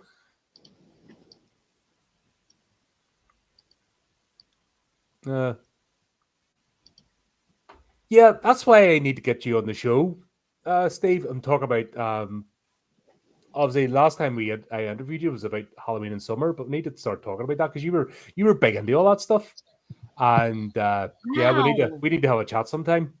Yeah, get you on the channel. No, you and Mike need to come on, and we need to find a suitable genre review. Obviously, Sergeant Shenanigan, that's Midnight Signal podcast that just started up. And it's all about paranormal, UFO, urban legends, conspiracy theories. And I think you're about to send a few people their way, actually, to chat with. What about I Want to Believe? Doesn't he have a channel? And Dark Knight? Yeah. He's still kicking about? Oh, yeah. Gosh, yes. He's only doing one video a month, but they're like 2 hours long. So they're really, really, they're really good. Yeah. Yeah, he's getting on. Yeah. Yeah. So swap details and That's one thing I want to do as well, is get more in the collaboration side of things. I'm always preaching Yeah. that. We're all as individuals trying to make our way, but it's better when we come together and we lift each other up. You know what I mean? Support each other, because the algorithms are not friendly. The what do you call it? The freaking mainstream's trying to take over the YouTube space. They're trying to take over the indie space because nobody gives a shit about them. No. And people are turning They're doing away. the same thing to Facebook. They're doing the same thing to Facebook as well. Yeah, you can't even see your friends and family. They keep all these ads and stuff and sponsored videos. You're like, if I want to look at that, I'll go look at it. Yeah, exactly. Oh, I know. But I miss stuff from my friends. You know what I mean? That's the whole point of being there. And I don't have, my private, my personal one has very few people on it. Yeah. Because that's deliberate. You know what I mean? I keep my circle small. So when I can't even see those number of people, then there's something wrong with the algorithm. But that's social media anyway. It's all going that direction. They're trying to get as many eyes and sponsor stuff and go with the big advertisers that really nobody gives a shit about. When have you seen anything advertised on YouTube that you went, yeah, I want that? Like No. Yeah, not that often. Nah, I just share videos to my Horror Central group. That's all I do. Yeah, like YouTube videos. Yeah, I like to share probably 10 to 20 a day. But see, I've got a real eclectic sort of I cover cryptids, UFOs, conspiracies, hauntings, ghost investigations, demons, poltergeists, fucking anything, reviews, anything to do with horror. Yeah. So. Yeah, and it's really weird because around about July is when they start sending me strikes to keep my numbers down. But last year, within 6 months, I had gained 40,000 subscribers.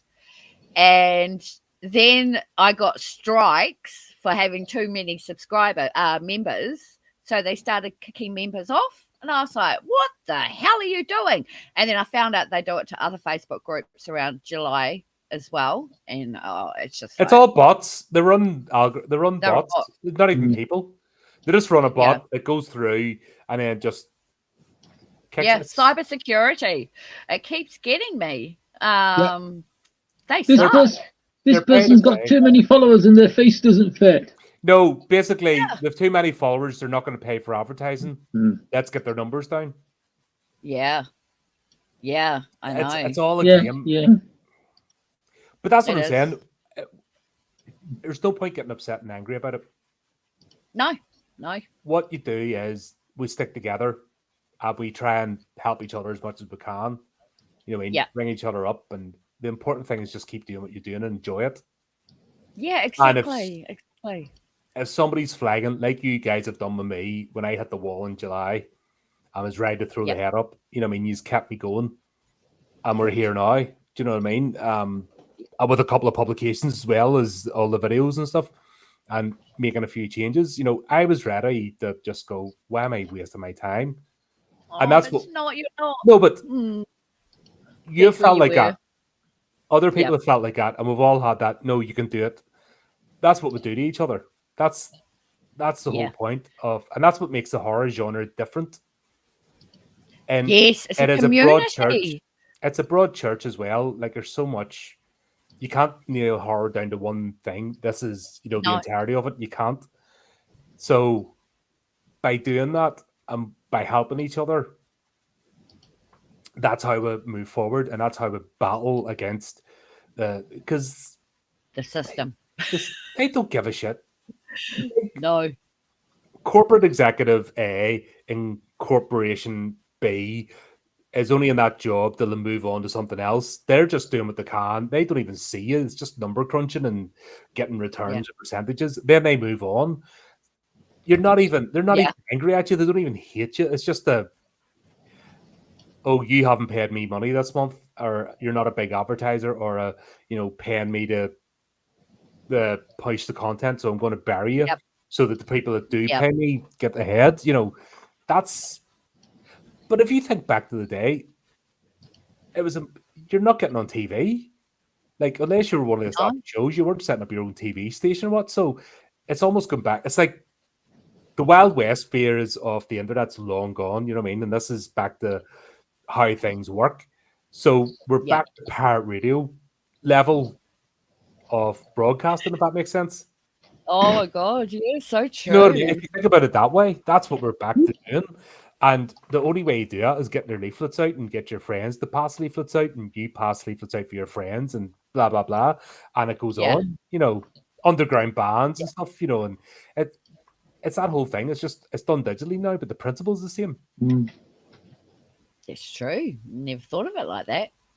Very true. So Mm.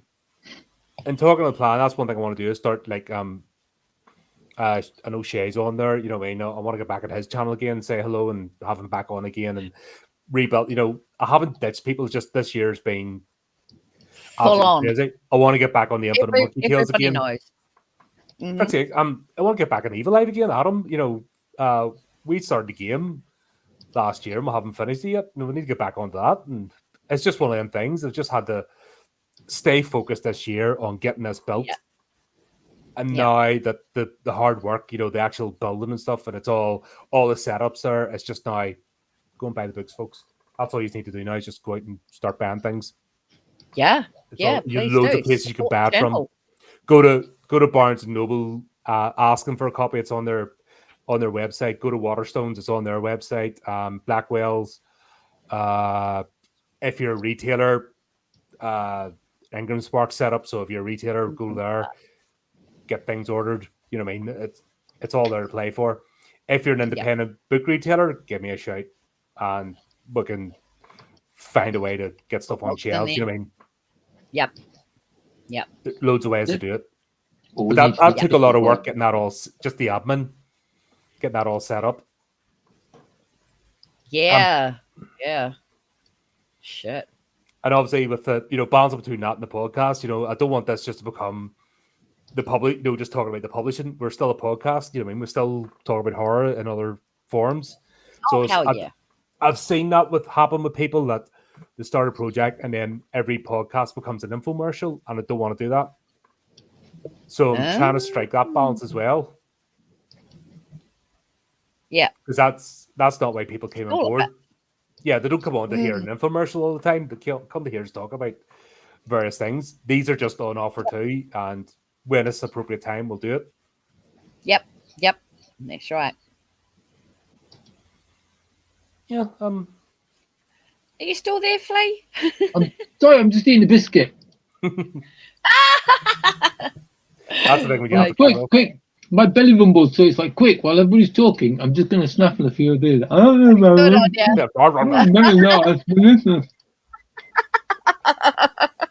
Just right. Oh, wow.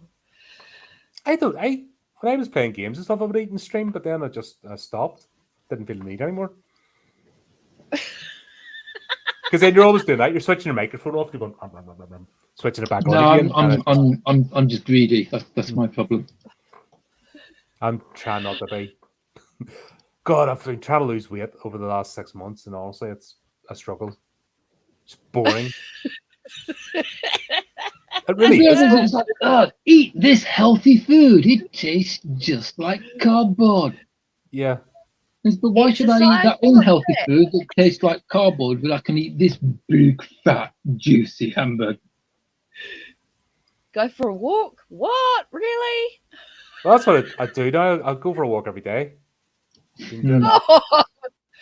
I need to get back in the exercise bike again.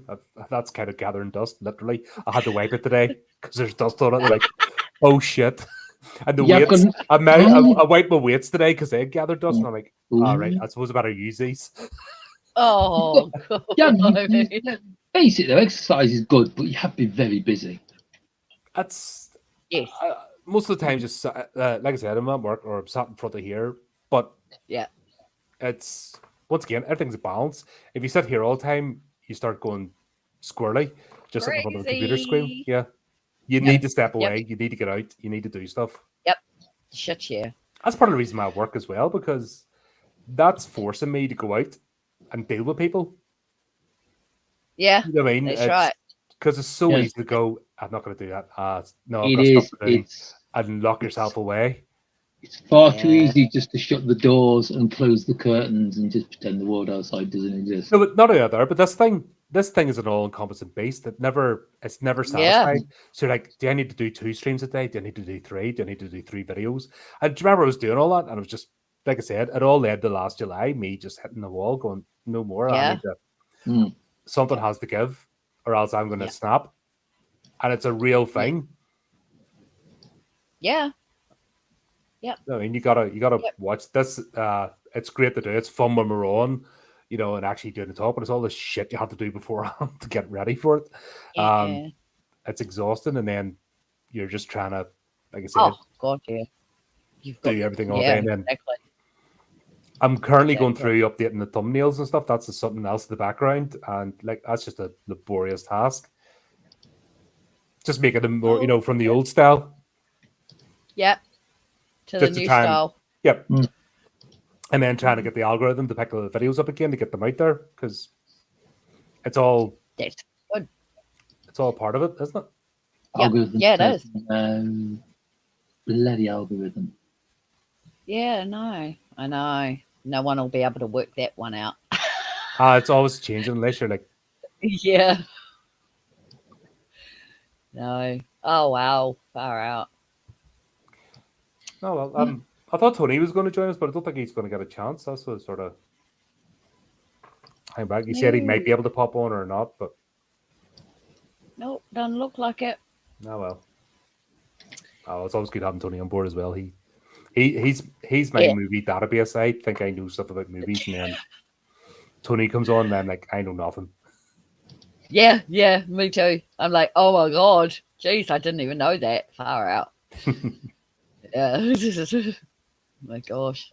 What's your plans then for the new year with your channel and your work? Del? Me? Mm-hmm. Tell us. I've got some interviews coming up. A couple of big interviews coming up. I'm not doing my writing tips anymore just because. What was my excuse for that? Oh, yeah, that's right. My camera is not working properly on my freaking laptop. And then, oh, my God, then you have to change to Windows 11. And then I have to buy a new Microsoft. Bloody hell. Everything's sort of dying in October. It's like, whoa, I have to get a new laptop and all that sort of stuff. So things aren't working properly on my computer. So I was just like, okay, the camera's not working properly. So I'll have to let the writing tips go. But that's okay, because I think I said enough of what I wanted to say, sort of thing, to help out new writers. So, so I just kind of cut that off.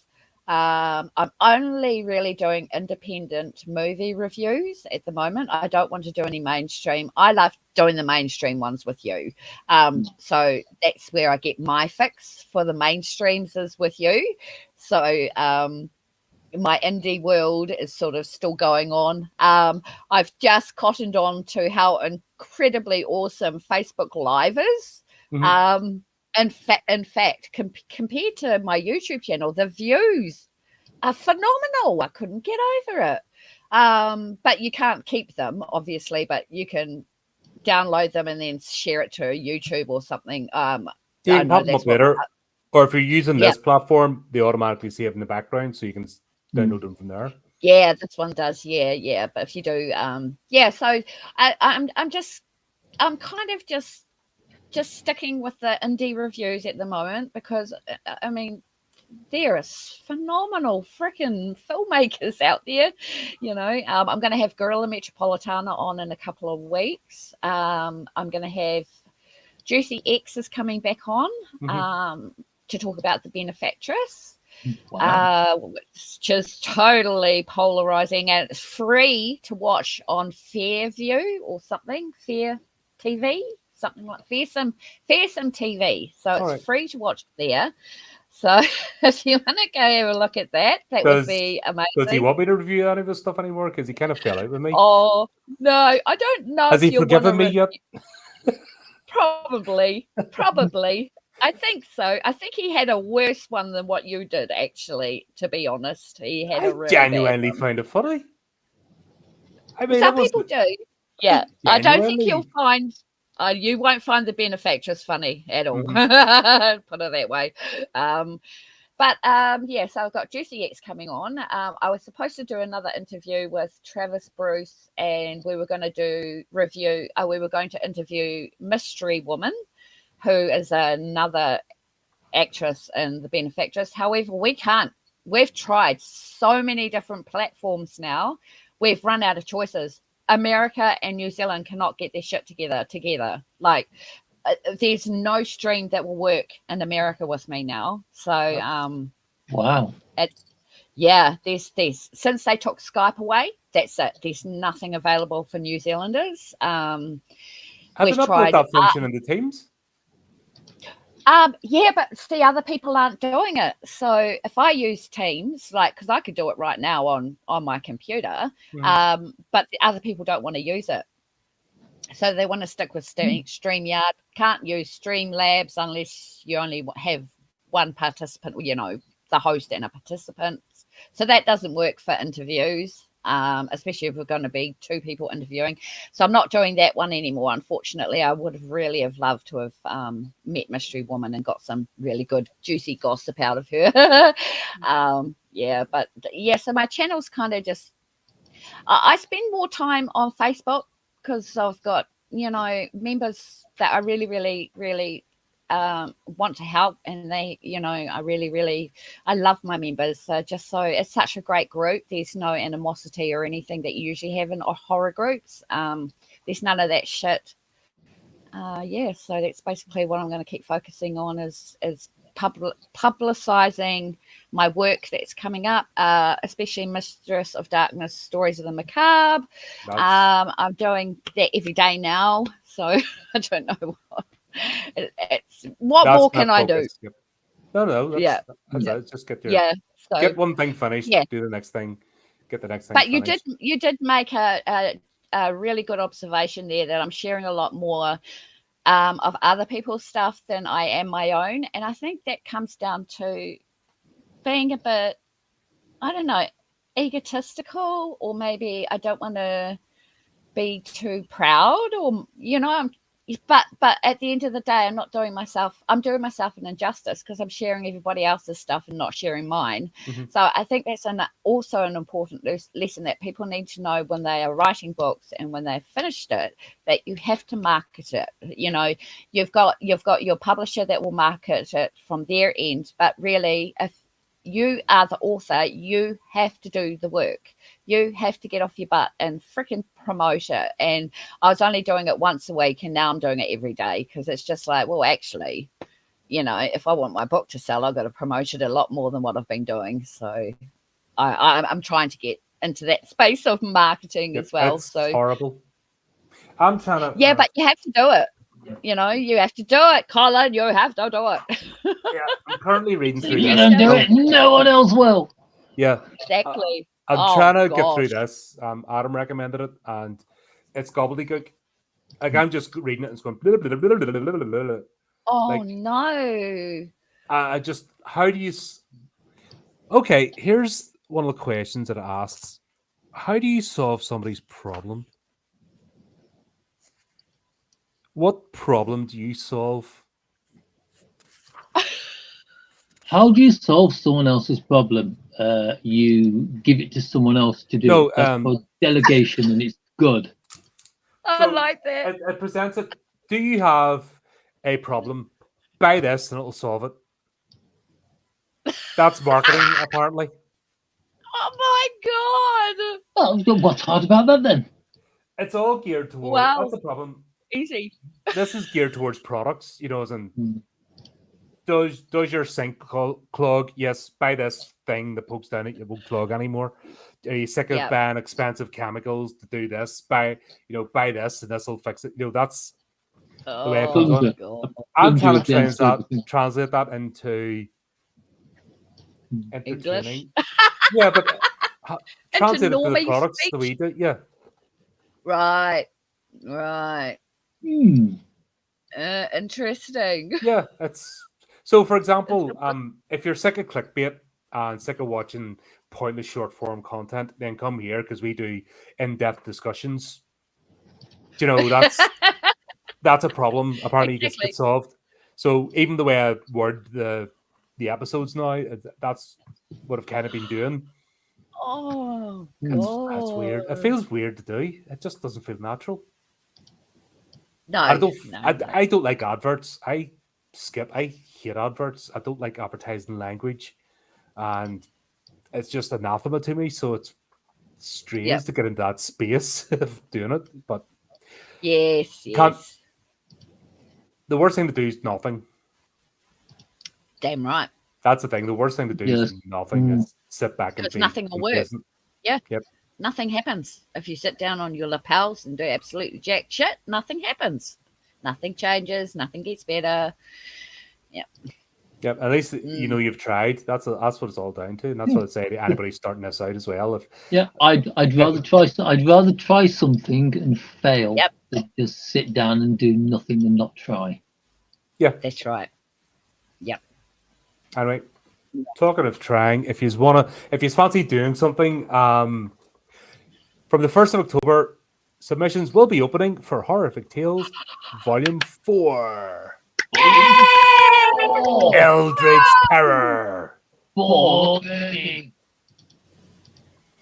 So if you're keep an eye on the email list, keep an eye on our social medias, the full details of the submission criteria.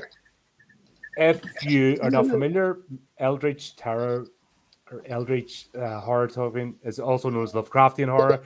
You're talking about strange beings, occurrences, otherworldly realms.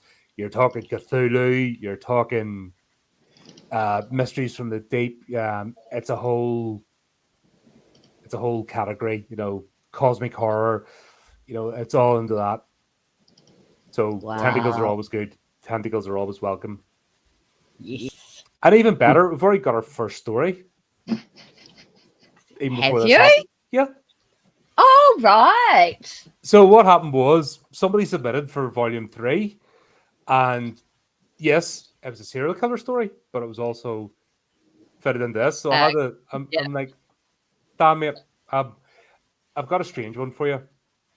I want to accept it, but I don't want to accept it for Volume 3. Do you mind if I accept it for Volume 4? And as I said, I've got these all plotted, so I know ahead of time what I'm doing. And I'm like, brilliant. Yeah, I'm going to accept it, but do you mind if I accept it for this? It won't be for this volume, it'll be for the next one. So I've already got one story because, yeah, it's a brilliant one. And it's a good start. Brilliant. Yes. Before I even put out the submissions, just the way it worked out because it loads for. I think this is the most. These are the most. Oh, sorry, it's Volume 2. Right, Volume 3. There's reasons that thick because the number of submissions for this was unreal. Yeah. You know what I mean? There was Everyone loves a good serial killer. Yeah, exactly. Absolutely tons. Wow. Yeah, that book's a lot thicker than the other ones. They're getting thicker and thicker and thicker. And God, that cover looks amazing. It does. The purple with the tentacles. It's beautiful. It's absolutely beautiful. Love it's a wraparound, so you get the full thing in the back as well. Yes. You know, it's, yes. But I love how you do spoilers. Cool. You'll not see it until it comes out.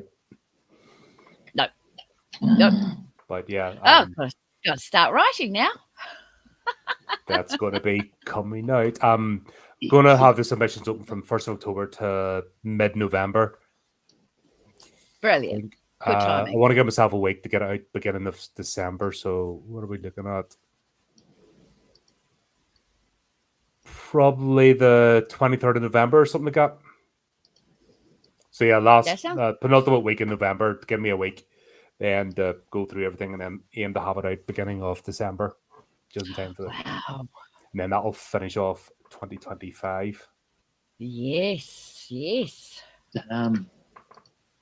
Oh, and then we've got my anthology to come out too. Yep, that's at some stage. Oh my goodness. Well, that starts tomorrow. That's yes. I told you I'd set aside this week once I Yep. got this done. Cool. Starting to work on that, and All right. we've already got a few Excellent. stories in, and the cover template of the cover is ready. Yep. A bit different from the last one, trying a new technique, which I'm Yes, looks great. experimenting with things.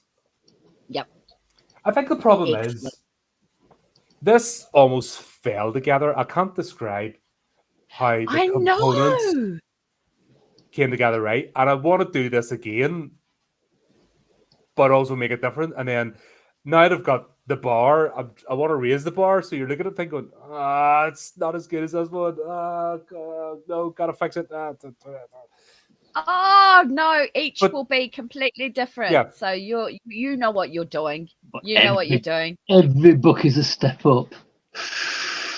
That's Yeah, but that's what you always do. exactly. You're always continuous improvement. You're always trying to keep that at least that minimum bar, and you're trying to go better. And Yep. it's all a juggling act. Then it's trying to get the right stories, and obviously you've got what I want to do is obviously I've got my regulars, but every volume I want to bring new people on board. Yes. So it's always being refreshed, and not everybody feeling like they have to submit to every volume. You know, it's not your thing. It's not your thing. Yes. Does that make sense? Because obviously, with these volumes, it's covering Makes sense. all different topics of horror. You Yep. know, later on we've got psychological horror, we've got various things, and Yeah. got a few different. So it may not be everybody's cup of tea or what they like to write, and that's fair enough. But having that core group and people that stay with me is fantastic, because then I know they get it. I know people that are coming back get what we're about here. And the important thing is obviously, you know, like the celebration stream's done for two reasons. I don't know if other Celebrate. publishers do it, but yeah, actually get everybody Nope, together. they Go, don't. fuck, we did this thing. It's great. You know, Yep. it's the equivalent of everybody going and meeting in a coffee shop. You know, that's the way I see this. Yeah. It's exactly. right, let's go or go to the pub and get a few pints. You know, yeah, we did the thing. It's out. You know, that's the whole point of the celebration stream. But it's also to let the customers know, the audience as well, that here's the people. They're not AI bots. They're not, you know, Yeah. they're horror fans. They're not random tourists. They're not just serial submitters. I've noticed the sort of person that pops up, and I'm starting to twig on them very well, and they're starting to really piss me off, are the serial submitters. They've only got about 3 stories, and they keep trying to submit it again and again. And the first question they always ask is, how long is the agreement? How long is it held on for? Because they want to actually put it in their calendar so they can resubmit the same fucking story. And it's like, I'm not renting these things. You know what I mean? Because this is going to take me years to get back to the initial investment, you know, for each book. That's an ongoing thing. So these are still going to be in sale 5 years' time. You know, that's the plan. You know, I've got plan for omnibuses and box sets, and you know, as this moves forward. Exactly. So yeah. these people are coming on board, and I think that's another reason why the indie sphere's got a bad name in the writing, because there's these people and they're bad faith actors. So by having this and people being able to see the creators, you get to know them. Yeah. So once again, it's about building trust. And then also, same creator has their own stuff coming out. You can go, well, there you go. They've been here. Go check them out. It's all mutual. You know, we're all mutually supporting each other. You know, it's. I'm always wary of people that refuse to come on and even chat when it's not a. If you go back over this channel, it's not a gotcha moment or trying to catch people out. No. Name me the third scene of the third act of Friday the 13th Part 4. What happens? Go. You know, that's not that shit. Yeah. You're not a real horror fan if you haven't blah, blah, blah. If you don't like this one, I don't do that. Nah, if you were like that, you everyone would have left basically. Because But I know channels that do it. The channel would be done. Yeah. If that was the case. But I know channels that do it. They're all like Freddy versus Jason. Yes, they do. That's like yesterday's conversation. It is. It's not contemporary. It's old. Yeah. Yep. It's it's one of them. 5 years. 5 years. Wow. God, it feels like That's 5 minutes. Phenomenal, eh? Oh, thanks, mate. Yeah, I hope you enjoy it. They're fun to there is a stress in the background, especially learning the publishing side of things. And like I said, most of the time because I've got a solid team and a solid group of people have come with the podcast over the time. That's the strength of this. Like, it's amazing when somebody you haven't spoke to for 3 years pops back up and goes, "Oh, hey, Colin, I see you're doing this. Can I get involved?" And you're like, "Shit, yeah, of course you can." You know, Yeah, hell yeah. that always gives me, sort of warm, fuzzy feeling. It's like, flip's sake, they're Yeah. still staying, even though we don't talk to each other all the time. And it's great to see new people coming on board as well, and getting that mix. It's always refreshing. Yeah, yeah. But with these things, that's what I want to bring, that genuine aspect to it. It's not just another thing getting pumped out. You get to meet the people. People have been involved That's here. important. Yeah. That's important. Yeah. It is. It's very important. Yeah. And you've got the means to do it, so you do it, and I think it's great because I wish I got to meet my authors that I read. I wish I got to meet them on a podcast or an interview or something that's not scripted, whereas whenever they go and big authors like, I don't know, Stephen King or whatever, or whoever, they go and sit in a interview panel and talk about this stuff, but it's all scripted and all that, whereas here it's not. There's nothing scripted at all. It's all completely improv, and it's just free flowing talk. And I think that's what's very special about your group. Why your channels lasted for 5 years when others have fallen away.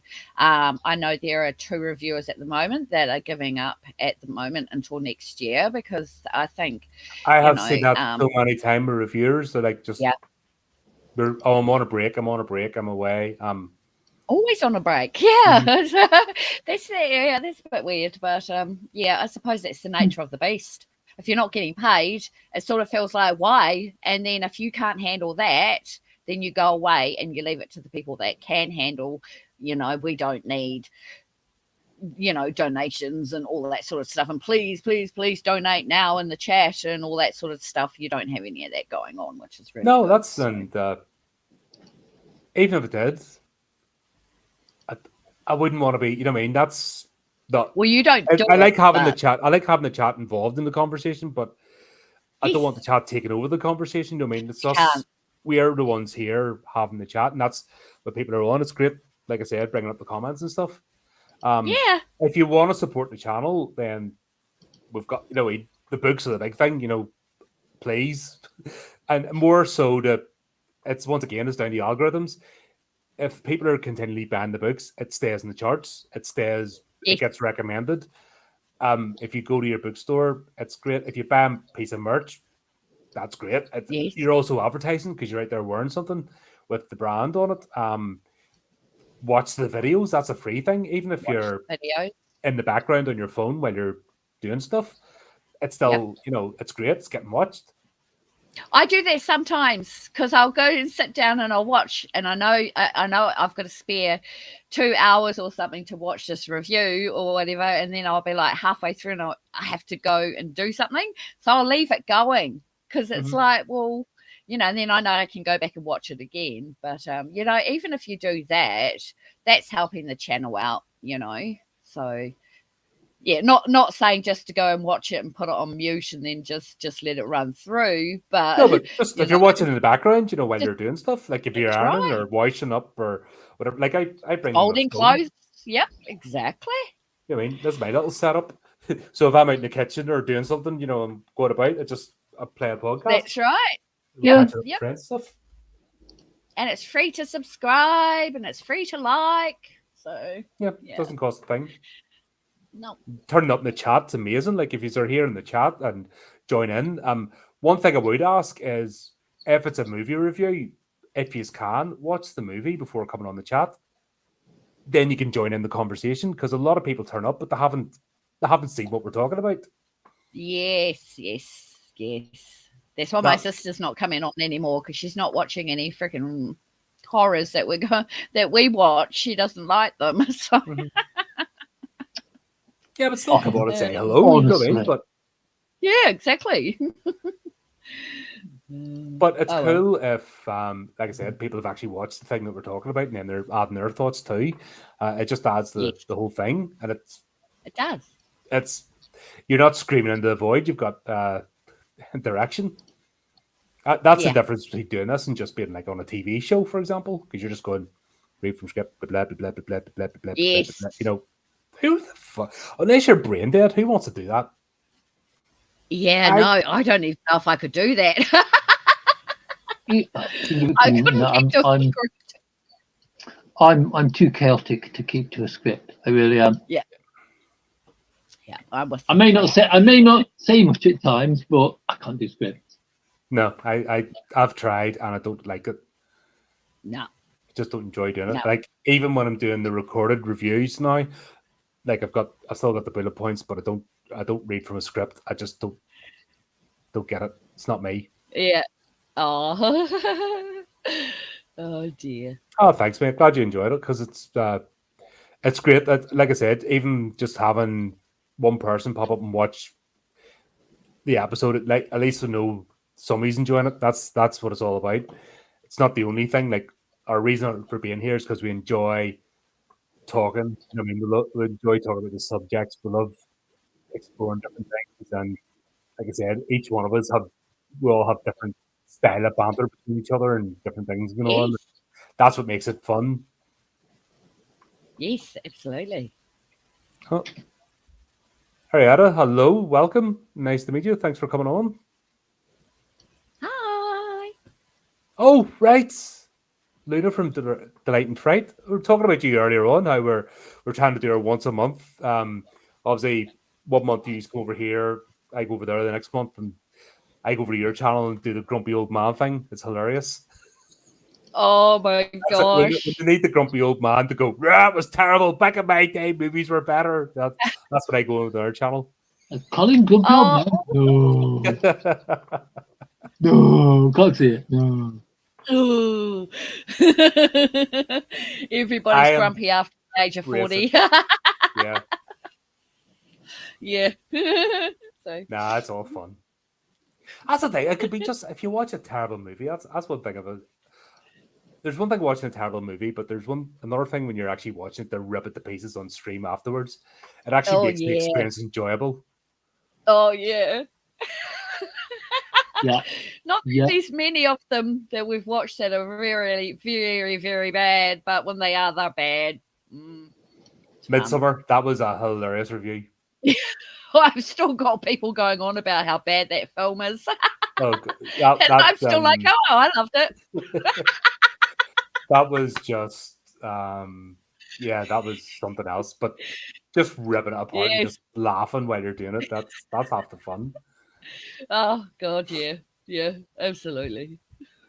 God, I think what was the one? When Chris and I did Kindred the Embraced, I think we both lost the will to live. Oh no. That's the TV show that was based on Vampire the Masquerade, the role-playing game. Right. Oh, that's never a good idea. Oh God, that was I still say people should watch that. I think you have to watch that series. Just okay. Hang on, that's one of those drink this, it'll be fine kind of lines, isn't it? Yeah, just have the paracetamol before you even start. Oh dear. Every line, he's like, "I'm the prince of this city." It's like, well, you have to tell people the prince. You're not really the prince, are you?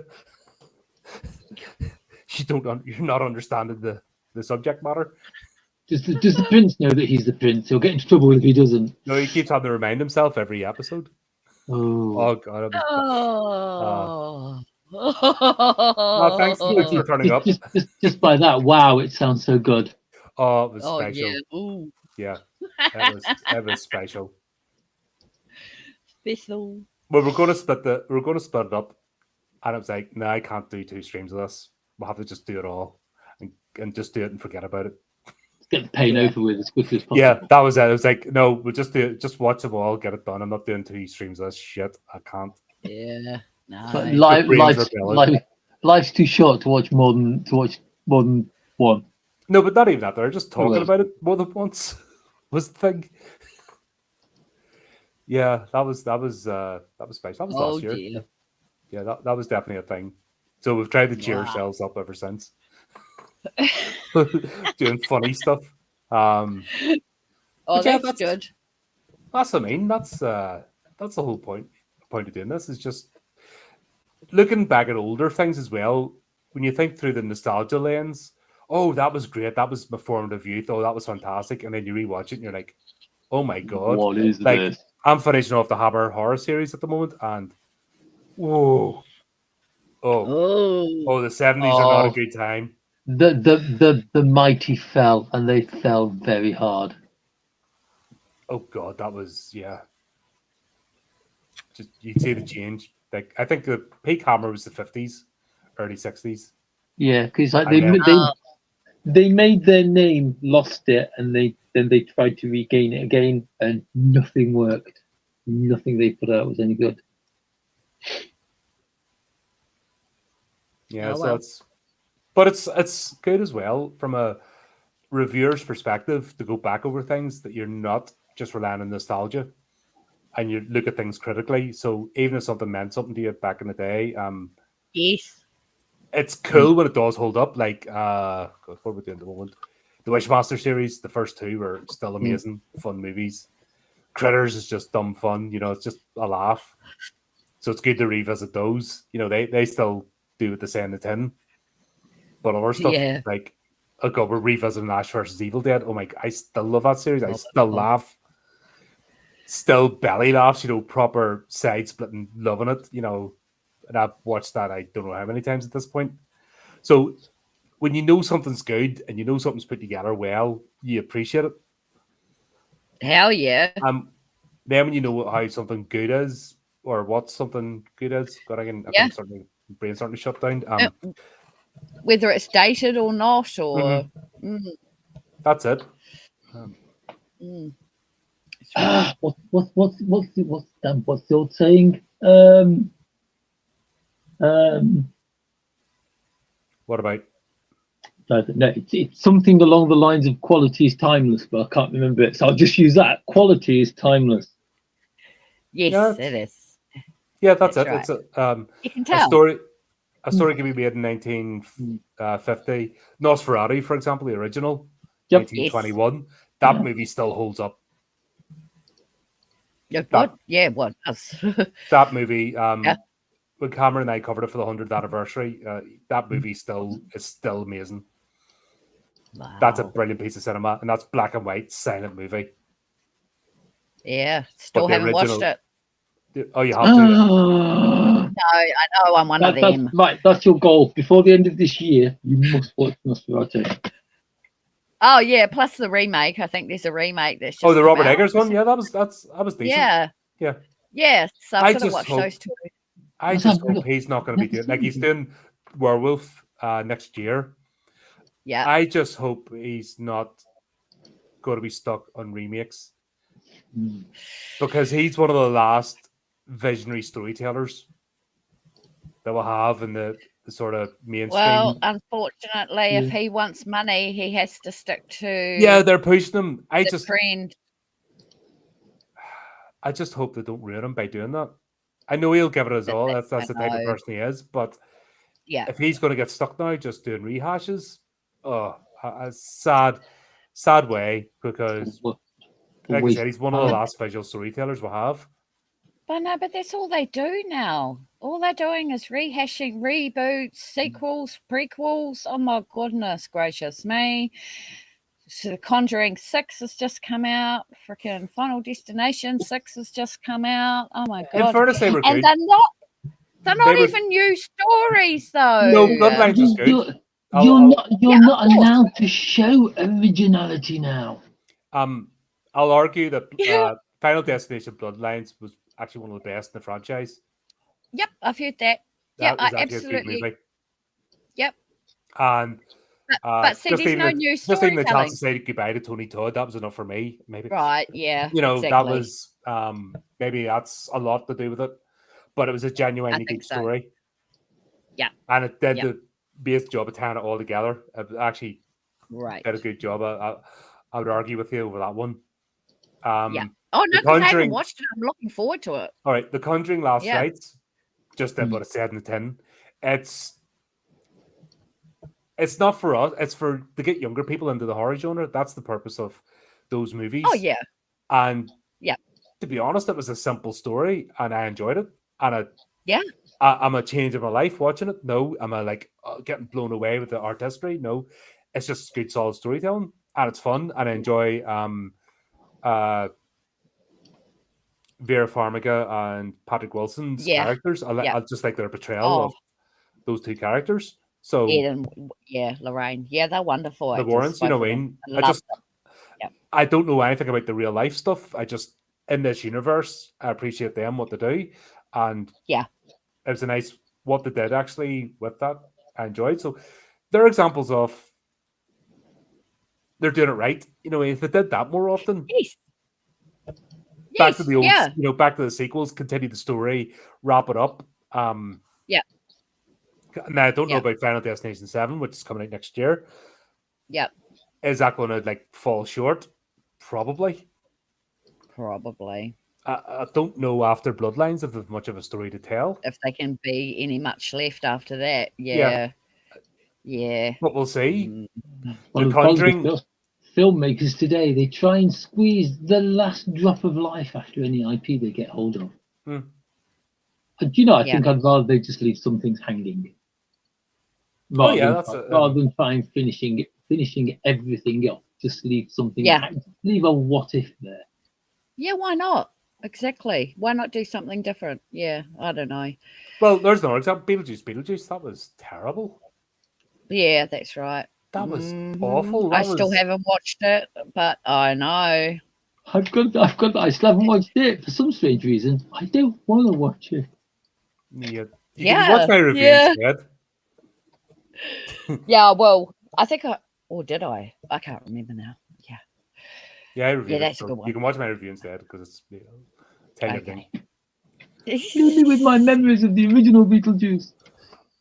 No. Yeah, exactly. No, yeah, it's nothing like that. It's Why I boycotted the Crows remake. No. Was that? No, it was 2024. Yeah, that was last year. Yeah. Yeah, last year. Oh shit! That was my 45 minutes of just swearing. Yeah. I think every other word was shit or. Come on, it's one of your most famous reviews. It is. That was a 45-minute rant of me just losing my shit. Oh man, that was hilarious watching you. You were just like, I hate my life. Taught you everything you needed to. It taught you everything you needed to know about the movie without actually going and like wasting your time watching it yourself. And I saved you an hour. Exactly. Because that thing was 50 hours long. Just think, I am going to live an hour longer now because of you. Exactly. Exactly. That's why reviewers are so important in this world. Oh dear God, that was something. I don't think it was like the Barry Norman of horror. Yeah. Oh my God. Oh man. That was hilarious. Yeah, that was just I couldn't hold back on that. I was offended. Yeah. Genuinely. Especially when... Yeah. Do you know what? You could tell. Yeah, the thing is, I've watched I've watched the 4 sequels and the TV show. So the bar isn't very high. Yeah. Oh my God. How dare they? Arrgh. Anyway, that was a cool review. Yeah. But hopefully more for next year. As I said, that's it. I don't care what people say, and I'll just say what I say. You know, you say what you say, and if we agree or we disagree, that's the whole point of friends having conversations, isn't it? You know, we don't have to be mind. Don't have to fall out over it, and don't have to be. Yeah, exactly. Don't have to agree on everything. It's only an opinion. Everybody's got one, and they're all different. Yeah. Yep. And everyone has a right to their own damn opinion. That's right. Loads of stuff we've reviewed that we don't agree on, and I've liked that you haven't, or vice versa, and that's fair enough. Yep. That's all part of it. Yep. Yeah. We've been there in our segment. All I've got to do is say Boogie Pop Phantom. I think it's brilliant. I love it. You've heard Colin's reaction. Yeah. Oh dear. I still have to start those books to try and see if it'll untwist my brain, but I'll get around eventually. But you have to remember the one that you've watched has nothing to do with those books because it's a standalone story. I've got that one too. Yeah, I got the whole lot. Yeah, And others. Boogie Pop and Others is based off the novels themselves, so that's going to be easier when we get around to it. Right. Hopefully after Hellgirl. Okay, right then. That's a plan. Right, folks. There we go. Another year. 5 years of the podcast. 1,000 subscribers. 5 books. 5 years of glory. Yep. 5 years, 5 books. I would be nice to 5 take books. And a partridge and a pear tree. Yes. Yep. And the future to look forward to. Oh yeah. It's all to play for. So, Yeah. Plenty more to come, dude. Plenty more to come. Once again, keep hold of your emails. This is coming out. And keep your calendar open for 2026. Actually be out in the real world. You'll see me in 3D. Yay. Plenty of 3D. Starting at Yay. Loons. Yep. Next April.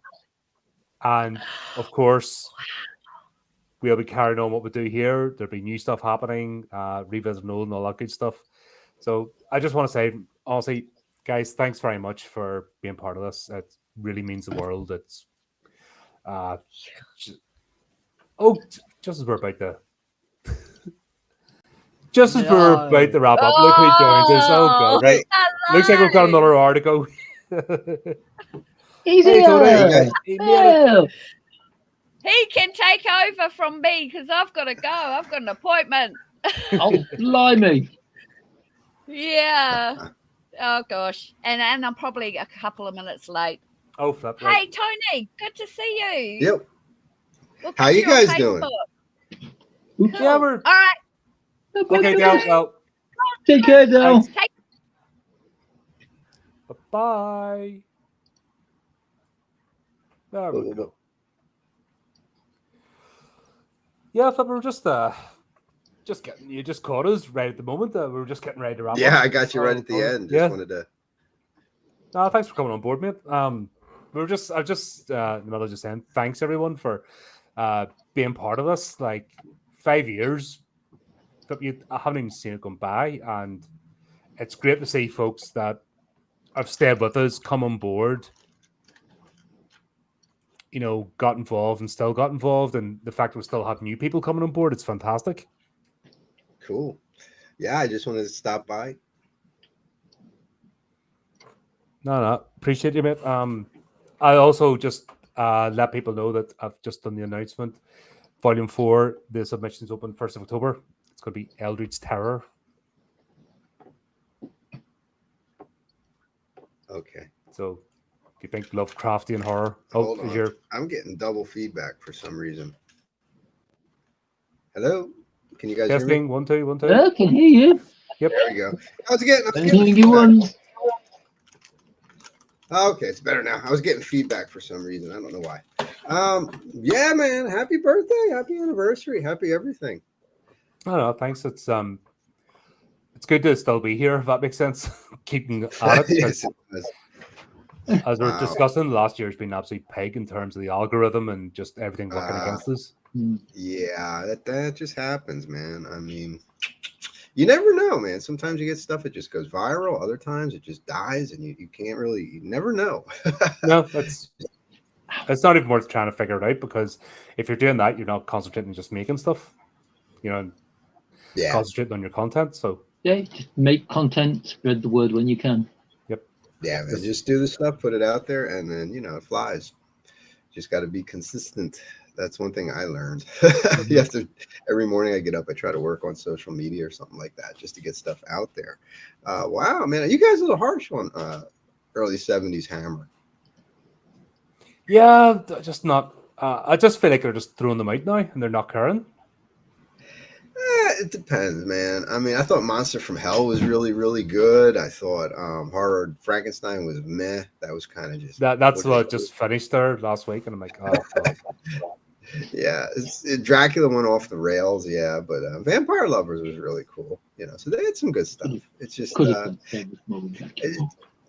think Dr. Jekyll and Sister Hyde might have been the real high water mark. Oh god, yeah, I remember that back in the day. Yeah, I got that on Blu-ray. I watched it back in the '80s, and then I got it on Blu-ray. I thought it was really good. Oh, hey, my cat wants to say hello too. He always. So wow. So what did you say? You got Eldritch Tales or something? Eldritch Terror is volume 4. Oh, okay, cool. Tentacles. Ah, there you go. Tentacles. Yep. Good deal. Tentacles and portals into the abyss and all that good stuff. Good deal. Wow, that's great to hear, man. That's cool. I'm glad that we're going into another year with a lot of cool programming, a lot of cool stuff. So I'm looking forward to it, man. Yeah. But I got to bolt because I got an appointment at 6. So I just wanted to stop in and say No, appreciate it. Like I said, just about the wrap up. I'm glad you managed to bounce on. I was holding back and you were going to try and make it. So I'm glad you did. Okay. I'm also struggling with a little bit of a cold too. That's why I'm a little nasal. Nah, I hear you, man. It's that time of year. Cold season. Yeah. All right, folks, man. Happy anniversary, and looking forward to seeing and hearing a lot more. All right, Tony. And Nice, reading a thanks, lot. man, as always. And of course, you'll be on the stream again before too long. Yeah. As always. Yeah. Excellent. All right. Take care, guys. Okay, mate. No worries. You too. Take care. All righty. Bye. Bye-bye. Oh. And then there were 2. Right. This is a good that's a good opportunity, I think. Yeah, like I said, thanks, mate, as well. I'm glad you came on board and got involved in this. It's been so much fun. Thank you for having me. I never expected to go on this long, or people to be interested in the crap I have to say this long. I mean, the segments are popular. That's the thing. So never shoot yourself down. Like I said, I always say, if you are invested in something, it'll come across. It's when you're not invested and you're trying to just do it for the sake of it, it shines through. But if you're actually passionate about something, then you're always going to be able to talk about it. I love my hobbies. We could review Shiki now if you wanted to. just carry on. Start a watch party. No, I've work in the morning and the party is starting to take effect. Oh, fair enough. Yeah. But yeah, yeah, like I said, thanks to everybody who's got involved. Thanks to everybody who turns up in the chat and watches us. It means the world, honestly. See when the little grey bar appears and we know somebody's talking to us, it does make it all worthwhile. It's great to have you involved. I know the timings and stuff, and people are different time zones in the world. It's always tricky to find the right sort of the sweet spot, if that makes sense. So it's always a juggle as well. It's the problem. You can't please everyone. Oh no. So that's what it is. You try to find that happy medium, but yeah. I think enough people find us anyway, so that's the main thing. But there you go, folks. There's us for another stream and another year. And we will be back again before too long. We're back on this Sunday, so that's something. And I'm on with Chris this Thursday. I'm sure I'm doing a couple of things during the week. But just as we say, until next time, keep updated with the channel, do the type of things, and remember, keep it creepy, keep it horrific.